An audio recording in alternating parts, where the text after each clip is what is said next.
First sweep coming up. Big win for the Camelot Kings here, Dan. The Valkyries have done it not since week 2. It is the deicide for the Oni Warriors as they have pulled this game back from the brink. But the rest of the Solar Scarabs follow up, down go the Titan, and Labra's got the first. What a 1-2 punch from the Bolts. The damage comes from the Leviathans until Zapman puts him down with the snipe. Defend their Titan, and the Tartar is Titan. Send us on to a game 3. The Jade Dragons have come to play. 5 kills in 7 minutes. Well, it's Sunday here in the studio, SBL Season 8. And, of course, we are in Phase 3. Week number 2, we're going to be closing it out today with a couple of great sets. But before we get to that, I want to say thank you once again to our title sponsor, Alienware. You just saw the video, but I'm going to go ahead and make sure you get the recap on it. Ryzen R10 Alienware desktops, along with the 25-inch, 240Hz gaming monitors, all of that, and more can be yours. You can go to smitegame.com/Alienware. Use code SMITEAW. Follow them on Instagram and Twitter at Alienware, and go to AlienwareArena.com to join their global community. So thank you once again to Alienware for being the title sponsor here in Season 8. My name's Gormizer. You can hear him in the background hyping me up and hyping up Alienware. It's Mifflin, and it's a good Sunday. We've had a really good weekend. I'm feeling good about today. Yeah, this week really blew by, man. I feel like I woke up yesterday and it was Thursday, and now it's Sunday. So, you know, that. Hopefully you woke up yesterday and it was Saturday. But I get what you're saying, though. It has definitely flown by a lot quicker. And that is the way things go when you're having a lot of fun. And this week has been nothing but fun. Let's go ahead and take a peek and see what has been on the schedule so far. A lot of, well, actually a couple of 2-1s, some 2-0s, but a lot of highly contested matches. The Scarabs pushing the Kings to the limit was something I think that caught surprise for a lot of people. The Dragons being able to find a 2-0 over the Bolts and then pushing the Leviathans to Game 3 yesterday. A lot of fun in the studio. Gore, I found out a new way to have some fun here. I'm not going to bet the chat, but are you a betting man? It depends. How many games do you think we're going to have this fine Sunday in the SPL? I'm guessing 5. I would also say 5. Well, you gotta. We can't bet if we agree. Well, yeah, because like, look, I'm gonna give the Valkyries a lot of credence. I think they actually, honestly, this is the set that, with the way the Bolts have been playing, they might have their best chance with some of the jungle changes that have been coming through. But I also think Kings Titans is going to be a really hot set, and that one's the one that I'm more iffy about. It could be 2, it could be 3. And honestly, I'm going to tell you, if the Titans win it, they're one step closer to being able to unroot some really, really big win streaks, which is insane to me. So I want to see more of that. Yeah, I think anytime Smite history gets a shake-up, right, it's just a really good time to be a part of the SPL. And you know what? I think, what is it, Energy that currently holds the win streak record? They've had it for too long, okay? It's time for somebody else. And that's the thing that's weird. Like, if you think NRG, in my mind, there's 2 other team names that can come to my mind. Obviously Epsilon, because that was what they had won on the year before. That's one. And then it'd be the PK SK crew, because they're the only other teams that have gone back-to-back for 2 champions. That's so Titans in a rare position to potentially put themselves in a list with some of the greats as well. But we are going to be talking not Kings and Titans. We're going to be Bolts and Valkyries. You can see one behind me, the other behind Mifflin. And this is going to be a very, very fun... Yeah, they're back there, Mifflin. You look surprised, man. Look, I almost never look behind me. Here's the thing about Mifflins all across the globe. We only have W keys, IRL and in-game. Okay, but so like, there's a little monitor below your cameraman. All right. What? So when you see that For how and it's long? on your camera, you can see you, and then also it shows behind you. But it's inverse for me. I can't read backwards. Is it inverted? No, it's not. Wait. Okay, don't. Oh, wait a minute. What? Improv, Gord. Yes, and. But you're wrong though. It's different. It's not for comedy. This is for pure factual insight. No, yeah, we're gonna be talking about the Bolts and the Valkyries. Of course, here in 8.9, things have been interesting, and we are going to focus on the junglers. We saw a little bit of the Bolts earlier this week. An unfortunate 2-0 fall for them up against the Dragons, but the Valkyries are going to be coming in a different look. This has been the only set, I believe, that they've had to prepare for this week. So, of course, everything coming in fresh for them. But also, Mifflin, this could be a really good patch for Johnny. Yeah, back in the SCC days, or the SCC era for Johnny, he was a assassin mainstay player. Generally those auto-attack assassins, so maybe he doesn't see too many changes towards his exact meta. Back at the SCC level was a lot of Arachne, a lot of Bakasura, occasionally the Ao Kuang would come out. Now, he's been kind of playing that similar style of auto-attack junglers with Osiris and Erlang Shen, and I would argue still are incredibly strong picks here in an 8.9 world. But if he wants to go towards that more traditional assassin style that he was known for in the SEC, all of a sudden, here at the SPL level, it's a little bit more viable. He's definitely been one of the more proactive members of the Valkyries that we've gotten to see. In the last couple of weeks has looked night and day. There was that little bump in Phase 2 where you could see, I think, the Valkyries trying out some new things, making him not necessarily be the only carry on the team and trying to spread the love a little bit. And things slowed down a little bit for them there, but since then, especially, I want to say their Week 1 debut, they had a lot more games that felt competitive compared to some of what we've seen in the past. So it's opening up a much broader conversation to me, where, especially with how the Bolts have been, not necessarily slipping, but a couple of stumbles here, I want to say at the beginning of Phase 3, I think this is a good conversation for the Valkyries. Yeah, the Valkyries holistically as a team have been looking a lot better week in and week out. It feels like they really have nailed in their strategy. It's been a lot more emphasis on the early game. Very often in Valkyrie sets, we'll see them establish an early lead, they transition into the mid game well, and that's generally where the stumbling starts to happen, which is a complete inverse of the Valkyries at the beginning of the year, who were kind of struggling throughout the early, but if they were able to make it to the late game, that was their best phase. So if they can find somehow how to merge those two versions of this team, these guys are going to be a threat. Well, we can figure out how they're feeling today by talking to none other than, well, normally this would be a Ducky interview, but it's Johnny. We actually have a different member of the Valkyries coming through. Welcome, Johnny, and thanks for joining us today. I actually wanted to ask, because, you know, we were talking a lot about your jungle and what's been going on. What are your thoughts on the jungle changes for this patch? I mean, I definitely prefer this meta a lot more than the other one. I mean, it should be a lot more fun for viewers as well, like this compared to Gilga or Series heavy games. So yeah, definitely looking forward to this. Well, the good news is it's not just you who's got some changes, right? We also had a couple of changes to the hunters. We've seen it over the last couple of days. Uller has been really big in the meta, some of these ability-based hunters jumping into it. Do you think the change for Immel is also going to be beneficial for your team? Yeah, I mean, it should be. I think Emil prefers this kind of playstyle as well. So yeah, we'll see what we can do today.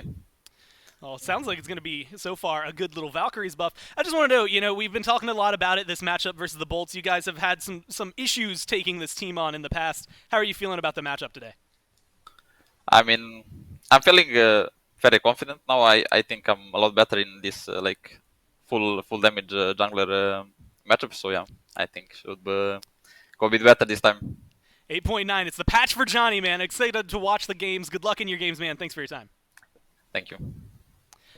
You can hear it there. Confidence. And that's actually what I want to hear from the Valkyries. Again, it's not necessarily been an easy year for them, but the fact that they're still looking at these matchups, especially with this kind of patch coming through, and feeling like they are getting things under their belt, I think it speaks wonders for them. Yeah, I dare you to find a single jungler within the league who isn't going to just heap praise say, hey, I'm happy on 8.9. Every single one of them are incredibly happy being allowed to play this more kind of carry style. It's something that's been nurtured in SMITE for, man, going on a decade now. About 7 years, junglers have really been that kind of just full damage style. And, well, there was a brief period here in Season 8 where it was more so the tanks, and we'll see that the junglers didn't really love that. And you can hear, I felt like pure joy coming out. Like the minute he was like, "Oh yeah, I love this patch." Like, please, dude, I can build Jotuns now. Heck yeah! Very excited to see what they're going to be picking up, but they also are exciting to watch the matchup in the jungle, because he's going to have to go toe-to-toe with Lasbra, who has had a very stellar Season 8 so far. You go back, watch Season 7, there are a lot of hit or miss games that were, again, some very top performances, maybe some not so hot performances that came out of the jungle here for the Bolts, but this year has been a lot more consistent. The other day we saw him play Set, we also got to see him play Camazotz, and despite the loss, still looked pretty solid. I think you nailed it there, Gora. Even at the beginning of Season 8, it was inconsistency from Lasbra out of the jungle, and the Bolts, with Lasbra was looking hot, looked like one of the best teams in the league, and it was reflected in the standings back in Phase 1, even in Phase 2, and Lasbra has maintained that level of consistency here going into Phase 3, and the Olympus Bolts are looking all that much stronger for it. He roots the majority of the aggression through the jungle. This Camazotz pick is one that I've really started to come to associate with him, and he dominates on this pick, man. It's great positioning around the team fights. He acts as a solo agent, generating space for his ADC and his mid laner to kind of make some plays on the map. Lasbra has been a very improved player for the Bolts. I'm excited to watch this because of the way that they've been playing as well. The drafts between them and the Dragons the other day was bonkers, and so I'm really interested to see what it is the Bolts are looking to bring forth. Just to throw it out there, Scotty had been banned against the Bolts in one of those games, and that's kind of the thing that gets everything running up here. Immel is another one of those players. Like, he's maybe the only person in the league. Maybe PandaCat might do it, but PandaCat realistically, plays I look at Barra and like I could see him playing Scotty. Maybe it's because he's the only one who played her last year, but I could see it happening. And Immel's the only one that if you said, like, holistically someone was going to earnestly pick it, not like I'm better than you so I can pick it, which I think is where PandaCat's mindset would be, but someone who's going to pick it because they think it's a good pick, I would have to give it to Immel. I'm excited to see the dual lane matchup, I think just as much as the jungle. Yeah, and then dual lane as well is a lane that really changed up here in 8.9, right? Yeah. We're seeing these ability style of hunters. Everyone's going for that Transcendence. Jotuns immediately into the Crushers. So we've seen Chiron from Barracuda going for that build. We've seen a lot of Uhl recently. I think that's one we got to keep our eyes on. Dave alluded to it during the SEC earlier today, but Uhl might just find himself in that top pick, top ban conversation. Yeah, he was banned a little bit in the last few days. We'll see what happens here as we get in picks and bans. Bolts will be your first pick team. This was not somewhere you wanted to be yesterday. A lot of second pick teams winning up until the very, very end. Although I think the Warriors were able to scoop one up. And yeah, look at that. Johnny was there for the interview, but his cam goes off for the game. Ducky hanging out is the only visual we'll have from the Valkyries. Hey, there he is. Of course, the man, the myth, the legend himself. And look, okay, I love Ducky. Oh, now you're going to drop a really mean Ducky stat, huh? I'm not going to – I can't remember the number. I love Ducky, but – he is one of the most losing players in the history of the SPL. He's going to turn his cam off, man. Why'd you do it? The only reason I know that is because he asked me. Oh, okay. Well, he brought it on himself. He sent me a message and was like, hey, what's my win rate in the SPL? And I'm like, oh, yeah, you're right. I'll go find out for you. And then I messaged it to him, and I was like, I'm going to keep this, like, between us. Like, this number can just stay here. I don't mind letting people know that he's lost a lot of games. But, like, this number, staying here. Okay. Good until I drop it somewhere. Okay. Or I let it slip in this picks and bans. You never know. Don't do that. Geb, Khepri, and Set are going to be banned out here by the Bolts, and the Valkyries remove Ardio, Uhl, and Odin. So Uhl may be living up to some of the hype that he's established for himself already within the SPL, but that leaves a lot of priority picks available. As far as Guardians are concerned, Yamoja is still out there. Yeah. Even could go towards the Sylvanas that we've seen the Scarabs find a lot of value on in the past, but instead the Bolts go for the tried and true, the heal god, the water goddess, and the goddess of pressure, Yamoja, locked in. Oh, this is one of those picks that for a long time, again, it was the Bolts and the Scarabs last year that just weren't able to play the Yamoja, and so you didn't have to worry about letting it through because Jake did not stand up to that level. That has changed so drastically in just a year. And so this is going to be a very, very potent pick for them. Cerberus is the answer. And this is actually something that I was going to ask you about it. Like, we've seen Geb skyrocket. Uller now obviously skyrocketing in terms of priority and getting banned away. The Khepri is up there. It feels like with this shift, you're bound to see, the Tiamats a lot more, Raigen's making it through a lot more, your Yamojas. Like, a lot of these picks that, admittedly, we kind of got used to just being permabanned have suddenly flooded the market. Yeah, I think that's a byproduct of how much 8.9 has kind of shook up the meta. You generally do see jungle bans kind of consistently throughout every single year of SMITE competitive play, but right now, who are the meta junglers? Who is it that is a little bit better than everyone else? Nobody knows, so junglers largely go by the wayside in the ban phase. Set, though, going to be the one exception for the Bolts, and that means that if you are banning everything else, generally solo and support, it leaves these other flavor picks available. Tiamat in the third selection for the Bolts, and on the other side, I heard you give a little hoot there. Johnny's Loki coming out to play. Yeah, you go back to, what was it? I guess phase 1. Some of the best looks that we've really got to see from the Valkyries was behind this Loki. And I think we mentioned that a few times in phase 2. Didn't quite stand up to snuff in those games. But also it was a different meta at the time, right? I mean, you're putting Loki up against an Osiris or an Erlang or a Gilgamesh. And that was Bruiser Loki, too. Yeah, and it doesn't necessarily fit as well. This feels like carry Johnny Loki, and that is a good feel for the Valkyries. They also have the Sobek alongside that, and they ban out the Cirquette, starting to kind of isolate and narrow their views over towards Lasbra. The Bolt's going for a ban that I feel like, at least in this day and age, not only is beneficial, but also something that only the Valkyries have run with the Neath. Yeah, Neath generally goes towards zeros in the mid lane, likes to utilize that global ultimate to make sure he is having his presence known in every single one of the side lanes. It also just legitimately has some pretty good matchups against some of these mid mages. Now the Valkyries, considering their their second ban, and I thought that it likely would have been the Camazotz if they wanted to continually target out Lazra, but maybe hedging their bets that this Nike could potentially be headed into the jungle, does have flex potential into solo as well. So instead, go ahead and remove something you know they might want to play. They still need a hunter, pretty clearly, the Olympus bolts, so the Valkyries take Cupid off the table. And it's, again, something that in this day and age, when you look at abilities, I don't throw it too far away from something that could exist very easily in the forefront. That being said, a lot of hunters has still had a lot of prowess. Cupid used to be a mage, right? Yeah, he used to did just straight up. Oh, yeah, he did. Shoot up, straight up used to be an ability god. He had that kind of damage behind him, and now with the scaling of the mace tree and transcendence, Cupid might be having a resurgence. You remember building crit on Ymir? I do. Those were the good old days. And like you could do like crit Freya. Oh yeah. Oh, that was dirty. We don't talk about those times. Those are dark ages now. Times. As a Hu Yi gets locked in here, another good one that has been on the rise as of late. Yesterday suffered a little bit in some of those games, specifically in a matchup against an Uller, but this time around feels like a pick that comes right back home for Emilito. Yeah, it really is, man. I mean, Ho Yi is a pick that is very aggressive, and when I think of Emilito, I generally do kind of keep my eyes towards like the Heimdalls, the Jingweis, people that can play a little bit more passively in lane and have great rotations into the team fight. Ho Yi, on the other hand, has a similar ability to play safe in lane. You can utilize that ultimate to just kind of clear from a range, but otherwise, generally, when you're fighting with Hu Yi and you think you've got 1v1 potential, it's like all in. You're using that leap for additional CC. You have to use like your entire kit to find stuns. So this could be a different look for Emil out of the duo lane. But the bolts on the other side, this is a pick that I was thinking potentially Lazar was going to go towards. Camazotz being hovered. Yeah. Right before that, it was hovering over a Kali. And I was going to ask you about it because honestly, between all 8 of the junglers, I think maybe I could throw layers out there for a Kali conversation, but realistically, Johnny is the player that I would expect with like Cherio gone. That is the only person who I could think to be able to pull that one out. It's the Daji, though, over both the Kali that was hovered and the Camazotz. How do you feel about that one? It's a great way to burn away some of these beads. It's a good way to force these ultimates defensively. But this is something that I think is a little bit more interesting. Somehow Raijin is still available. Kind of forgot about him, if I'm honest with you. Right? Yeah.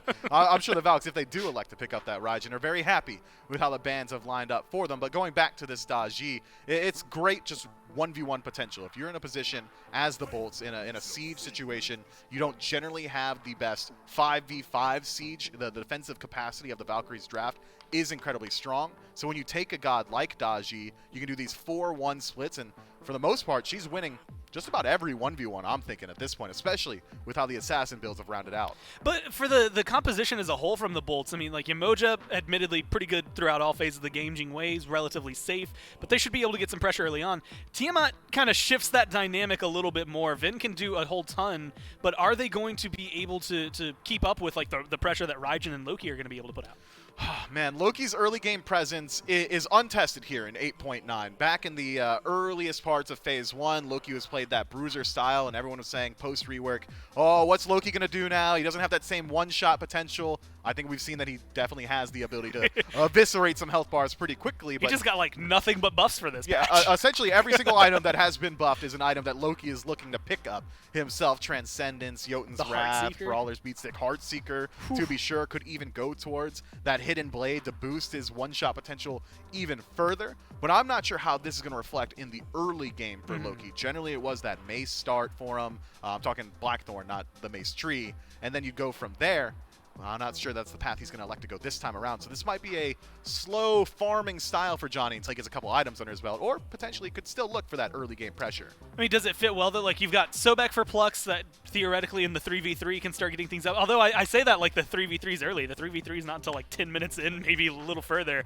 And again, in bringing the Cerberus, that's actually something we completely glanced over, not just the Cerberus, but the Nike that got locked in for the Bolts. Maybe not the team that I think of when I think of Nike as of late, but it's something that they picked pretty high up in the draft, so obviously showing some value to it. Yeah, Nike's just a great consistent god, man. She's so hard to shut down. She's got great rotations of the team fight, her ability to just lock down a backline and say, hey, you're not allowed to play. If Nike's able to close gap onto Raijin inside of a late game team fight, or even potentially this Ho Yi, if she automizes to deal with crit, if Ho Yi elects to go towards crit, Spectral Armor is what I'm alluding to, she can kind of just sit there and say, hey, sure, you can damage me, but you're not getting past me, and you're not really damaging me that much, and even if you do drop me low, here's the thing about my health bar, I've got 2 of them.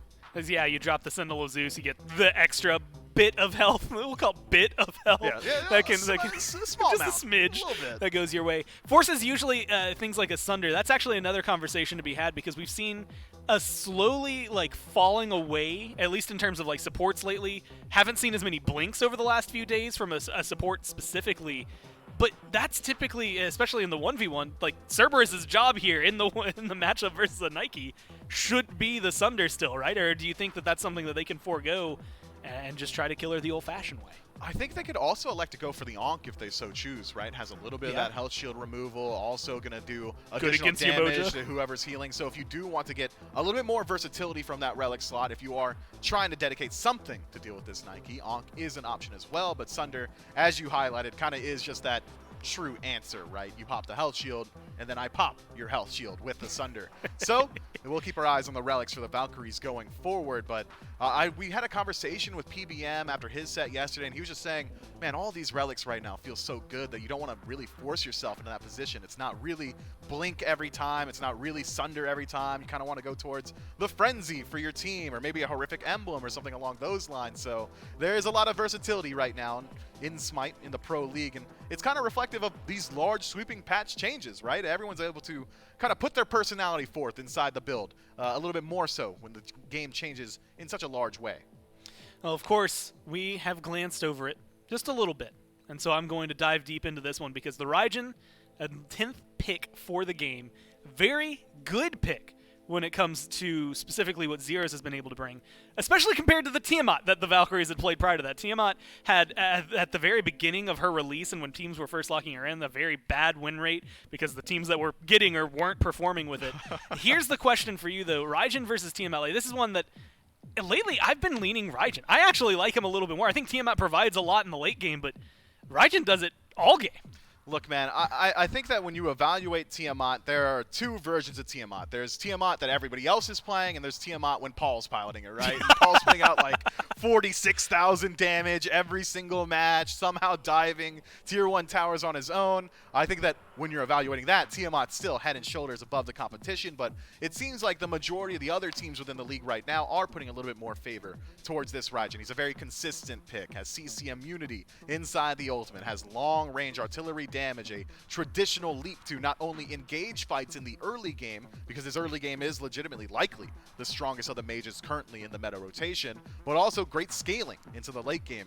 So if I had to pick one, more often than not, it's Raijin. Unless it's the Titans, then you want Tiamat. And then you want Tiamat. Anything for Paul, although his Raijin is whatever also kind of nuts. Realistically, if Paul says lock in blank, you lock in blank. Whatever he wants, he's going to be able to get. Thanks for sticking with us here. The Valkyries and the Bolts did go through a remake here. We're just hanging out with you this time as opposed to just throwing you to a screen and waiting through the abyss for them to come back. And now I can throw you another question, Mifflin. Oh, boy. Let's look at duo lane. Jing Okay. Wei, that's an Immel pick.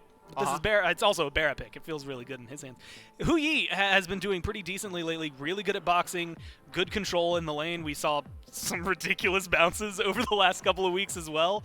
But is this a pick specifically for Emilito that we've seen this year, right? If I go back to Season 2, Season 3, I love it. But for Season 8 Emilito, is this going to be able to provide what the team needs? I think he's got to prove that here, right? I'm not in a position to answer the question on whether or not his Hou Yi is up to snuff because we don't have a whole ton of data on it, so Emilito can certainly try and prove his worth here inside of this matchup, but there is some small nuance to Jing Wei versus Hou Yi 1v1. Very often we'll see Hou Yi's initiate the fight with the leap to try and utilize that knockup, not an option against Jing Wei, who can immediately dash out of it, and even if you are wanting to save onto that third ability for Jing Wei, you can utilize the ultimate, the airstrike, to escape just about every situation. So as far as 1v1s go, I'm not really expecting it to happen here. I mean, both of these guys have good disengage tools. Neither one of them has the best chase down potential against each other. I mean, we've already talked about how safe Jing Wei is, so I guess really the conversation is, how badly does Barracuda want to fight Emil? If he wants it, there are going to be some 1v1s, but if Barracuda says, hey man, I'm just going to chill till the late game team fight, I mean, that's his prerogative and his option. And realistically, that might not even be like his decision. It might be how badly do Raffer and Jake want to fight, and that determines if the rest of the team. Well, then Jake wants to fight, for sure. Yeah, Jake wants to. Well, I mean, but he's Emoji. No, he still wants to fight. fight. Yeah, he's going to be just fine. Sobek's on the other side of that matchup. And I want to look forward to specifically this Daji, we typically talk a lot about CC immunity in the ult and ways people are going to get out of that. Do the Valkyries have a good way to deal with the Powwow? A couple of them do. Lurking in the Waters, Stygian Torment, Tycho Drums, all going to be good answers to the Powwow, but Loki, well, dedicating Assassinate doesn't feel so great. And Ho Yi does not have CC immunity built into his He just kit. cries. Yeah, he's just got to use beads and hope that Daji doesn't show up again while those beads are down. Yeah, so keep your eyes on Lasbra through this one. The ganks coming out from the bolts could be important, but I am equally going to say watch this Loki, because this was one of the things. He might blow you up. It became a top ban versus the Valkyries at the very beginning of Phase 1 because of Johnny's performance on it. We'll have to see how it works here in game number 1 as we jump down to the casters. Thank you so much, Gore and Mifflin. Jumping right into the game here in just a moment. We get to see Johnny back on his signature Loki, one of those gods that really required a ban as we jumped more towards Phase 2, and then once he didn't have many opportunities to play it, we eventually got to see him kind of work towards other things. Now we get to see him right back on it. Yeah, but the biggest concern I've got in this game, J-Mac, is what exactly Valkyries can do against this composition. I mean, I'm looking at the role matchups and I'm looking at the picks specifically. It's a very tanky lineup Bolts have here, and a survivable lineup too. Not just because of the survivability of the gods with their abilities like Jingwei for escapability, but you're also looking at the likes of, well, your Moja, who's going to provide more sustain for the team with the health, with the shields too. And when you look at what Valkyries have drafted, J-Mac, where's the kills going to come from? It really is the only one I can see in the early game to really try and focus on is the Tiamat in the mid lane with the Loki. But then when you look at the other side lanes, it's not easy to find picks here. That's where we've been seeing a lot of the action for the Valkyries as of recent, has been towards that mid lane. Johnny wants to try and get Zeros ahead, try and get him that farm to allow his side lanes to kind of just do as they please. Ducky's been able to pick up the slack just a little bit here for the Valkyries, getting some nice solo kills in the earlier stages of the game against some of these oppositions, but we'll see how it breaks out for him in this one. Important thing to note, now we're not seeing just purely Sentinel's Gift anymore as far as these support relics and support starters have gone. Sure. We are seeing some benevolence. I'm actually surprised that Raffer isn't going for the War Flag that he's been rushing in the last couple of sets. I think the reason we see the viability of different options as well is because of the upgrades too. Not just the base stats of the original item like Sentinels like Benevolence, but the upgrades that come into play. The Compassions, you know, they're so useful as the game goes on that can make a bit of a difference and be one of the reasons you see it purchased in the early game. I think it's a prime example of why we've seen Spear on some of these Hunters. Yeah, Spear has been one of those things. I mean, you talked a little bit about it. I mean, maybe we should kind of dive in a little bit on this Bumba's Dagger early on. Late game, yeah, the Bumba's Spear is where the Hunters want to go, but do you think it's something you need to rush immediately as a starter item? No, I don't personally. I mean, it's what, 50 health, 50 health, 50 mana, and then also a little bit of power towards your build. Why not upgrade for you? If you're going, for example, Transcendence early, rush your Transcendence a little bit more, have a couple more potions in lane. Doesn't mean you can't upgrade it later on and still go into a starter item, but it gives you a bit more flexibility, you know, something a bit more useful in the early game than 50 health. You're not a support, you're a carry. You want some more sustain on that, in my opinion.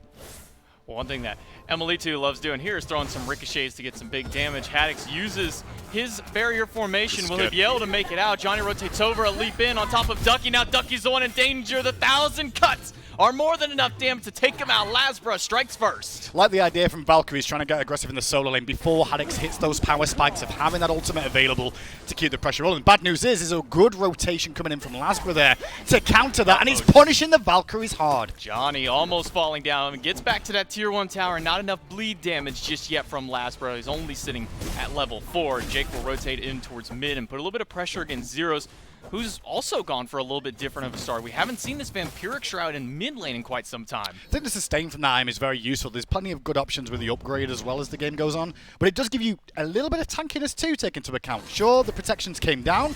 Still 10 physical protections though, and against junglers like, you know, a Darji who's going to be applying some pressure to you, it'll reduce some of that down. And take into account, it helps against minions too. Just for taking a couple of shots from minions, those archers don't do as much because you've got those 10 procs. I'm trying to think, was Dodgy released in the time of Mark of the Vanguard where you could reduce every instance of damage, just a flat-out damage reduction? I don't remember if she was around during that time, but just imagine if we had something like Mark of the Vanguard back against this Dodgy, effectively, what, maybe nullifying the bleed damage. It's a good point. I can't remember off the top of my head. There's been too many years and they all meld together for me of when gods were released these days. But here's a good conversational point there. I will say the biggest thing I can see from the Valkyries here is that their composition is going to rely on Bolts making mistakes. Because if they try to get aggressive the way Rapper just tried to go for that pluck in mid lane, if it goes wrong for them, I think there's a much bigger threat of turnaround. And also the target selections, it's very tricky. I still think Tiamat needs to be the one under pressure in this game from Valkyries for them to find any substance in it. Definitely the most vulnerable of the guys. I mean, you look at Nike now that she's level 5, giant health shield as soon as she pops ultimate, has the lead, has the barrier to push people away if need be as well. And then everywhere else, there's some kind of massive escape or a massive way of shutting you down from walking in. You don't want to walk in the middle of a River's Rebuke. You don't want to walk into a Riptide, so Yamoja might not be your beck and call. And you look over at Jingwei, well, it's Jingwei, probably the safest hunter in the game, maybe barring Heimdall. I will say, from Valkyrie's point of view, though, this patch change that just came through, this is the first time we've seen him on this patch too. I feel this leans very heavily into a Valkyrie-style compositions that will work effectively. Rapper on more defensive supports. I think that's one of the reasons you saw the Bolts ban away Kepri and Geb, which are two of Rapper's real good, solid go-tos over the years. And he's won world championships on him, so it shows you they can do it. But more importantly, I think the jungle being back to Assassins, it gets to showcase Johnny, and one of the reasons why the Europeans have been so big on him over the years. But the way the Bolts have drafted this game is making it very tough. Ducky uses his ultimate to try and make sure that blue buff stays secure, and Emil has to walk away, leap in, and the River's Rebuke cut off the path. Emily2 falling down. It's the River's Rebuke that deal the damage to bring him down. Rasper used his ultimate to get away from the Pal Lao, trying to turn the fight back, but with that Riptide, that's an easy escape for the Bolts. But it's already, you can see that the Valkyries are trying to react to what Bolts are putting the pressure on. Bolts are starting to realize now already that they can kind of have their way with things in terms of going into the jungle, starting off these engagements, and because of the God selections, in my opinion, it's very easy for them to potentially survive here and re-sustain in these engagements too. Good work from the Bolts so far, continue to invade this purple buff. And if you notice, the major focus from them so far has been, where has the jungler Johnny been going? Let's counteract him with Lasbro wherever possible. The rest of the team deny as much farm from the carries of this game where possible. And that's why Emilito is the prime target for them so far. And they've been doing a good job of it so far. You're looking at a 2,000 gold lead here, just not even 6 minutes in the game, and there's only been 2 kills. There was the first blood against Ducky, and then the 1 kill right there against Emil on that backside. So the farm game of the Bolts, not just stripping away jungle camps, but just giving a lot of free experience over towards Venenu, giving a lot of free experience towards Barracuda, allowing them to get that big farm online. I'm intrigued as this game continues as how much sustain comes into play a little bit. Sure, Valkyries do have the Sobek for some anti-heal, and they have Cerberus too, thanks to his passive. But will they go for a bit more anti-heal? Will we see a Divine Ruin on Zeros, which makes a lot of sense with him playing Raijin here? Only bad news from that is it kind of detracts from some of the damage output he'll put in the game. And that's one thing I was harping on, is like, they're tanky targets. These are hard to bring down. Is anti-heal more important or just raw power? We'll have to see. Nothing wrong with getting a little flat pen in your build, especially with a god like Raijin who can apply it so easily, but there are other flat pen options. Precisely. You can go, there's the Spear of Desolation, you can go Spear of the Mages if you want to really try and burn a single target down, so we'll see where he likes to go with his build. Right now it's a red buff invade by the Bolts. They're successful in taking that one away, so Zeros will be without that extra bit of power. As Lazarus diving in against Rapper, only level 5. Ultimate's available, will have to use it, but he's not going to get any benefit from it. It's Lazarus coming out on top, and Johnny in danger. Yeah, Johnny has to ult away to safety. Ducky's still being chased down, has to leap over the wall too. And just look at how Bolts are winning the engagements in these skirmishes. 2v2s, 3v3s, they're all going the way of Bolts. And Valhalla Valkyries are more on the defensive time. And again, I guess at the time being, though, it's 7 minutes in the game, they really just want to farm up a little bit, get some of these items online. But in doing so, they're giving Bolts this wiggle room to exploit the map a little bit more, find some more farm, but also get their builds online. And that's when Tiamat becomes even harder to kill, because the late game Tiamat is where she's the biggest threat. You see a blue buff invade, a back harpy invade, a scorpion that goes down on both sides of the map. The Olympus Bolts are just controlling every facet of the map, and that's why you're seeing a 3,000 gold lead now. We were just talking not even 2 minutes ago how it's 2,000 gold. Now they're upping that lead just a little bit more, and Emil has been the one who's really been suffering for most of the players. He's sitting at the bottom end of the farm as far as the rest of his team goes. Well, I say that, but he's sitting level 8 to Rapper 6, but it's a support. I mean, it's the woes of support. You're always going to be a bit behind, especially in this early game. I do like what Emilito did there. Jake is definitely trying to play with his food over in that duel and keep the pressure on Emilito, but Emil drops his ult and goes, hey, I will kill you if you just stand in my face, and now we get an engagement on right. Rapper going to get stunned. Barra has to use the airstrike. Not enough damage from Johnny to get the kill, but maybe they can grab Jake. River's Rebuke are good, and over the wall will dive Emil looking for Jake, and gets him right out of the Riptide. But look at this as well. Valkyries, 4 members strong strong here. Looking at Lasbra, who has the Paolo. And you can just see the jungle there. Venenu's looking for an option to come in if he can find it, but gets aggressed on by Johnny. And it's only Lasbra, and it's only Emil gets pulled in by Lasbra. Emilitu picks up the double kill in the midst of the fight, and it's going to be a 2-swing here for the Valkyries, not losing anybody in that engagement. Johnny might be able to get a kill onto Venenu here. His dash is down. He will have his ultimate for the CC immunity, but here's some more damage. Good timing from Ven, but Johnny will pick him up under the tower. Another big kill on the board for the Valhalla Valkyries, closing up that gold lead. Now just getting closer towards that 2,000. That's what Valhalla Valkyries wait. I mentioned, I think the biggest thing you're going to look for the Valhalla Valkyries this game is for the bolts to make mistakes. And it started really with Jake being too far forward on the left-hand side, poking around the bear of Emilito. He gets reinforcements over there too, and that forces Baron in a defensive position. Lasbra and obviously Venenu coming a little bit late to that engagement. So it was almost like a domino effect that ended up in Valhalla Valkyries' favor, and that's what they've got to keep doing through this game. Let bolts make mistakes. The problem is, bolts won't make the same mistake more than once, I want to say. Maybe they'll prove me wrong in this one.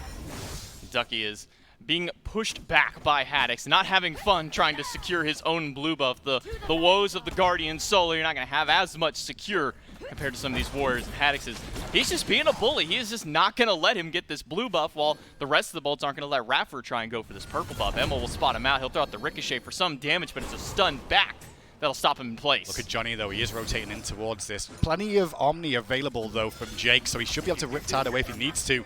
Still taking a ton of damage, though, as he tails away from Johnny, and Barrow returns when he can, but now the rotation from bolts could be here. Johnny in danger. Lasbra over the wall, and 1,000 cuts bleed will take him down. Raffer plucks Lasbra right into the middle of the Suns. Emil will get hit by the chain, but he'll have to be skid away, but Raffer does not have that same benefit. Stuck on the backside of the pit. He'll fall down, but at least Emil can trade out one. Yeah, at least Emil gets a kill there onto Lasbra, so that does shut down a little bit of what the bolts were doing towards that area of the map. But that's an example there of Valkyries winning an engagement off mistakes from bolts, trying to continue that flow. But the difference is bolts making adjustments. It's in a bit of an easier part of the map for them to take an even fight because they've got towards the Gold Fury, a little bit closer towards mid. Jake, just teasing Emil over here, and maybe careful. he'll be hit back. River's Rebuke comes through, and with the dive bomb gone, Emil can't get over the wall just yet. He's got Barracuda as backup for him, but it's Zeros as Emil's backup. But Emil's the one who needs the help on the tail end of it. Also, Jake may be able to take him down. The 1v1 is good. Jake finds one, but Zeros will trade him. Unfortunate over there on that left-hand side. I mean, if you think about it just on paper there, you get Jake for Emilito, so a win for the bolts. But how much extra was invested there too? Will Baron now be punished for using his ultimate? Will Zeros be punished for using his? We'll have to see as this one continues. But this is an example of what Jake's doing. He's putting himself in very Raffa-like situations from previous years of, hey, I'm kind of too far forward here. You should be punishing me. And he is getting punished, but at least he's making it a turnaround play. I just don't think Jake needs to do that to find the win here is the biggest issue I see. We are going to get a nice little replay in Jake's perspective from that little skirmish as he just has his little 1v1. It's just the battle of the autos, and well, it seems that this Guardian's autos are doing just a little bit more, even missing one. The double bounce, the drums, not going to do much there. It looked like he was trying to go for damage just to kill him, but maybe some of those taunts, some of the fears could have been a little bit more beneficial. Every single time you end up going, you know you're going to fall down, get as much damage out as you can, and maybe find yourself a kill, and that's what Jake ended up having to do there. I think it could have been a lot cleaner for them if Barrow wasn't zoned away by the ultimate from Zeros, but that just shows that Valkyries are doing these rotations well. I think seeing Zeros on that left-hand side of the map to support Emilito was fantastic. Sad to say, it wasn't worth more than just that kill on Jake in trade for Emil. We were wondering if there was going to be an anti-heal coming from the Valkyries. It will be a Divine Ruin, and they'll start up the Gold Fury. Haddix is owning Raffer away. The Gold Fury's already down to half health. Zeros can't find a way in. Johnny has to assassinate out, and Emil used the dive bomb just to leap away from Haddix. Taking into account all this damage taken, though, from the Valhalla Valkyries won't be healed up the same way it will from the bolts. And you can see this is working out in bolts' favor so far. Raffer smacked back by the Riptide. Has to go into the Lurking in the Waters. Jake down to half health, and now the Ducky is here. They've got another ultimate online for the Valkyries to utilize, but it's Haddix who's bullying them in the backline. The Ren will be stopped out. Raffer now has to run back. Ducky cannot make it into that backline. This is fine, though. They get a tier 1 tower in the mid lane so far, so even if they lose the Gold Fury here, they do find some gold across the map and opening it up. But them still to continue to hang around with less and less members as time goes on, it makes it just more and more risky. Ducky's looking for a hero play here, and I'm not sure he should. I think it's the better side of caution here. Fall back, strip some jungle with Johnny, get him a bit of a lead there. It's now 2 levels for Johnny in the jungle on this lead with that tier 1 going down in mid lane. So it's not the worst case scenario, I would say, for the Valkyries with how that engagement went.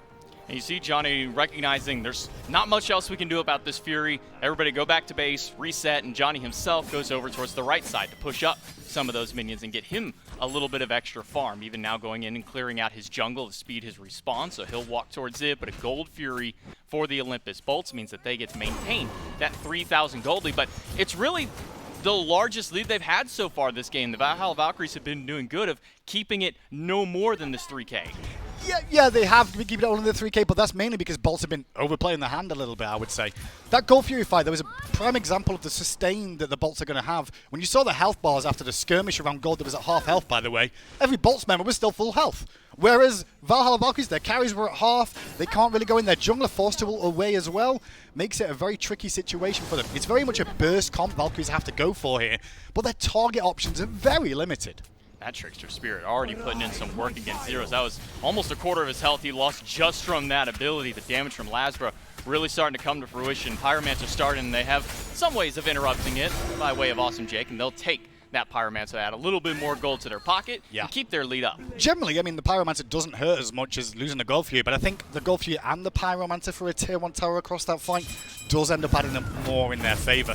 Emo getting aggressive, though. One-stop box. That's going to be an airstrike from Barracuda. Ult for ult. Johnny trying to rotate over, but Johnny doesn't go in, and the minions catch him right as he comes out of the invis. I don't think Barra saw that, because he was facing the wrong way, so I'm not exactly sure. I know the minions saw it, the team did, but I don't think Barra saw it, and he just got lucky that Johnny decided to turn back around and instead of going in looking for that kill. So pressure relieved, but Barra's ultimate now on cooldown. There is a bit more of a window now to get aggressive towards him. Still has that beat to make it stuff. Still having those relics. In fact, it's relics across the board. Everybody's relics are still up. Rafford, the only one who has one on cooldown, but that's the ward relic, so not a huge deal. So the next team fight is where a lot of that action is going to break out. But where is that action going to come through? Where is that team fight? And it looks like the Bolts want to try and make it happen over here in dual lane. A little bit weird seeing Johnny just over in this left-hand side of the lane for the most part, just hanging out, showing where he is in the map, more importantly.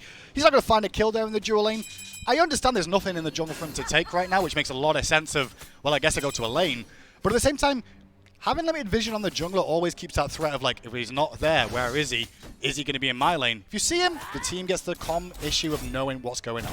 Yeah, it allows Venenu to step a little bit more forward, allow him to kind of get some of that extra clear. It lets Haddix know that he can, well, just continue to do what Haddix has done, even if he didn't know where Johnny was on the map. So Johnny going back to base. He's got a full Hydra's Lament online, so that's going to give him a little bit more damage after one of those abilities and going towards another Mace. Got to imagine this one will probably be a Jotun's Wrath. Yeah, more than likely, the cooldown reduction very impactful, although Brawlers could be an option again. We talked a little bit about the sustain. However, Jotun's so useful with 20% cooldown, and with the recent buffs, everyone seems to be quite liking that item, and that's why you're seeing a lot more of these assassins back in the jungle again. Well, Barrow walks towards mid lane, and he realizes there's a Zeros there. He'll need some damage from the Raiju. Triple pounce from Emil. Almost catches Lasper, but not going to do quite enough. And it's a group up in mid lane by the Bolts, looking for Zeros, or maybe looking for Raffer. Barra and Jake step forward, but Raffer, he'll immediately use that charge spray and get out. Intriguing the play from Bolts here, though, to send multiple members mid and just leave Emelito to deal with Lasbra instead of a normal carry in this lane. Lasbra has a good matchup into this, and it's showing right now. Yeah, Lasbra's going to get that easy 1v1 up against Emil. Not enough defense on him to save his life. To be Raffer diving under the tier 2 just to get away, but Haddix is so tanky. Pops that Sentinel of Zeus and is just walking down the support. And now with that, the tier 2 tower's a little bit more exposed here. Minion wave coming in. Zeros, even if he doesn't die here, the damage has been done to his mid lane. This was Bolts grouping up a little bit quicker than that of the Valkyries here, and Valkyries caught with their pants down in mid lane. With so many members grouped in that middle area, Bolts used the men advantage to take some pressure and now exploit the jungle once more. Tier 1 tower goes down in mid lane. That's another 500 gold for the Bolts, and being able to pick up 2 kills in the fight. Though we didn't see any relics burned by Zero, so he'll have those for the next fight. And then now we get to take an instant replay look at the Lasbra versus Emil fight, and this is just raw damage output over anything else. That's all that this fight came down to. It wasn't I-timed Aegis better, I-timed Beads better. This is just Lasbra outplaying. Yeah, those two know each other really well as well. Playing in the EU scene against each other time and again doesn't surprise me that they would have come up against each other.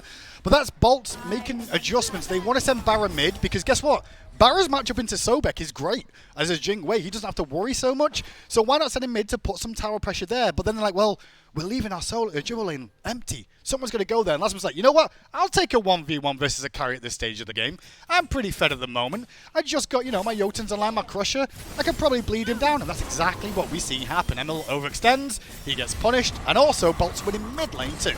Not just the mid lane, it's going to be the Oni Fury. No response from the Valkyries in time to get there. Raffer was being zoned away by Haddix, and that'll be another objective going the way of the Bolts. They're going to keep pushing that gold lead. We're sitting now just over 5,500 gold, nearing that 6,000 mark now as they start pushing up this tier 1 tower left, and that'll be Barra and Jake continuing the push. And when they get to that tier 2, the question is, do they stick around here? They've got a couple of minions. They've got a ward in the jungle now. And I don't think there's a whole lot Emelito and Rafa can do other than drop ultimates. The good news is there's not too many minions, so this tower won't fall off this go around this time. But with an Oni minion wave, as you mentioned, now coming through, could spell some trouble. Haddix is going to try and push Ducky around, and Ducky is just looking for a way out. He'll get the paralyzing spit just to stun him out, but he's got 3 surrounding him from the bolts. Ducky has no escape out, no ult, no leap, no life. Notice that, though, on the right-hand side. The bolts have 3 members in the solo lane dealing with Ducky, and what happens on the rest of the map from the bolts? They fall back. You saw the pressure that we saw out of Barracuda and Jake in the dual lane, but they know that they've got a man disadvantage on that side. If the jungler rotates in there, they're under pressure. So they fall back. They let Valhalla Valkyries just lose a life and don't lose anything for it. Johnny's trying to locate Barracuda, but he'll have to use the Assassinate to get out. Raffer now fighting against Barra, but he's losing that trade. Zeros and Emil walking through, but Zeros used the ultimate. It's only against Haddix. He's not going to get much more value out of it. And this was the Valhalla Valkyries trying to engage that red buff to put some punish on. Good ricochet off the triple from Emil, though. He's still going to end up falling down. Not going to be enough. Haddix manages to make it out of there just by the skin of his teeth. Really good play from them overall as well. So now with that, they can start to rotate for the Pyro again, maybe look for the Fire Giant too, and now look to try and, well, maybe pick another target. But Johnny's ultimate on cooldown. Not many options here for Valhalla Valkyries to defend this, and it doesn't surprise me. They're going to look at the Fire Giant. Nobody from the Valkyries here to respond. This Fire Giant looking like it's going to go the way of the Bolts for absolutely free. Off the tail end of a big fight from the Bolts, they're going to extend that gold lead 7,000 in their favor. Ducky is here, but Ducky is way too late to try and stop this. Fire Giant goes the way of the Bolts. And it's just tier 2 towers remaining now with a minion wave pushing on this right-hand side and obviously a Tiamat on board. It won't take too long for this tier 2 tower on the right to fall down, and then they can maybe start rotating around the map for more, or if they would like to, try and siege up a Phoenix. I will say the Phoenix siege is pretty solid here too. Let's see how this plays out. Waiting for Zeros' ult to come back online, but already pushing up the right side. Tier 2 falls, it's another 1,500 gold for them, and now the Valkyries just on a full defense. Ducky is trying to find a way in, but all of this damage coming out from Venenu, all the zoning damage, it's just making sure to keep Ducky pushed back, but the Bolts won't make a full commit to this right side. They'll make a quick retreat back towards the jungle. I think Emelito's had a pretty good game so far, though, with his ricochets and the ultimates he's been using. Sure, he's died a couple of times, but he is a threat to the Bolts, I feel like, and the Bolts are being very respectful of when he's around. Just saw that ricochet, that Phoenix line there. It's enough to just go, you know what? It's probably not worth it here. Let's just continue to build on the gold lead, use this Fire Giant to get the other towers down now too, and while the Valkyries are mainly just going to try and push out, catch up in this experience, they're starting to fall behind. 10,000 gold for the Bolts, 21 minutes in. All that gold and all this experience that they've accumulated is still relevant. Only person on the map who's hit 20 so far has been Johnny, so he's been doing good of keeping his farm game up, but the rest of his team falling behind 3 levels between the Hunters, a level between the mids, and even 3 levels between the supports. So that dual lane from the Valkyries really starting to fall behind. And target men now, really, I mean, Lasbury is susceptible to some damage, but I do like where he's going with his build here, the Magi's Cloak, just to give him a bit more survivability in these engagements. Then he's still got beads on top of that too, and his ultimate, so plenty of CC immunity to avoid some of the engagements.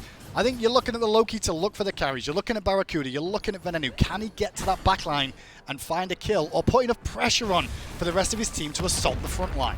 They got 2 minutes left on this Fire Giant power play. They'll take down the left side tier 2, the mid tier 2, the last one standing, but they might just be looking for this left side. Phoenix, Ducky, and Rapper are here at the front, but Johnny is being dealt with by Haddix. This tanky frontliner of the Bolts is making sure they keep one of the Valkyries' carries at bay. Keep an eye on Ducky, keep an eye on Rafa. One of them is going to have to blink engage at some point. They can't just keep getting poked out like this.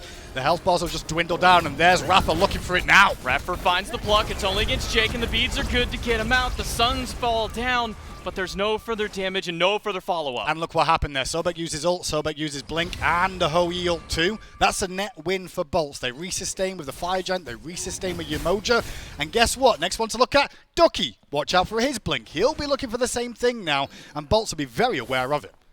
Bolts are regrouping, waiting for the minions to walk forward so they have some way to get in towards that Phoenix. They could just be waiting for Haddix. He's got his ult. All ult of the Bolts still online. That'll be Haddix going right in the back line, pushing Emil back, and Ducky trying to find a way to get his ultimate to get any kind of relevancy, but he's being burned down by the rest of the Bolts. Now the Ducky's going to end up falling down after zeros here as Ducky's still under pressure. Did get his ultimate off, but it won't be enough for a kill. Johnny returns one to Lasbra, but now the pressure's done and the Phoenix has already fallen. Phoenix down, one more tower left to take, and it'll be that mid-tier 2 that the Bolts start walking towards. Then, if they wish to, they can look for that mid-Phoenix. But the Fire Giant is about to wear off. Only 30 seconds left on that power play. So far, they made good use of it. 2 kills and a left side Phoenix. I will say, Bolts got, in a way, lucky there. I liked the idea that they engaged, but they had no pressure in any of the other lanes going on. It was a straight-up 5v5, but the previous engagement just beforehand caused the pressure. Oh, no! Emil walks a little too far forward, and the rest of the Bolts punish him that for could be it. now game. That'll be a big kill. 10 seconds on zeros, 13 seconds on Ducky. But that Phoenix only had 1 second left. It gets taken down quickly by the Bolts. A little respect from Bolts there. I think there's a chance to try and end at that stage of the game there with Fire Giant still on them. Tell a lie. Just fell off as I was saying that. So maybe that was the decision there. 2 Phoenixes down. They're off 1 Fire Giant push. Very effective. And now a Primal Fury on top. And that was 4 towers, 2 Phoenixes, and a few kills to boot. Olympus Bolts can now back up and take a consolation prize afterwards of that Primal Fury, which will make that next Fire Giant push that much easier. Now the Valhalla Valkyries, they have a decision to make. Do they try and send one person to try and stop this Fire Giant, or do they just sit back and play defense at that last Phoenix? Being real, the damage output that they're doing to the carries of Bolts isn't enough at the stage of the game, especially with the protection the Bolts have got. So if the Bolts walk up to the Titan and end the game, J-Mac, there's nothing the Valhalla Valkyries can do about that. Just beads and walk through it and keep doing the damage. So I would say go for the FG play. That's a Hail Mary at this point, and it's the only one I can really see.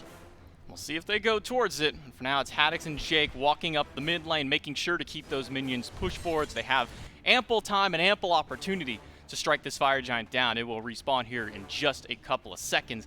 As it comes crashing back on the map, Bolts leading with 14,000 gold, almost at 15,000 mark. Rapper and Ducky are on this side of the map, maybe looking to try and disrupt this Fire Giant, maybe looking to take it away. But they're not coming as a group. They've pushed out the lanes instead. Johnny's basing, and now it's on Ducky and Rafa to try and cause a problem with the FG.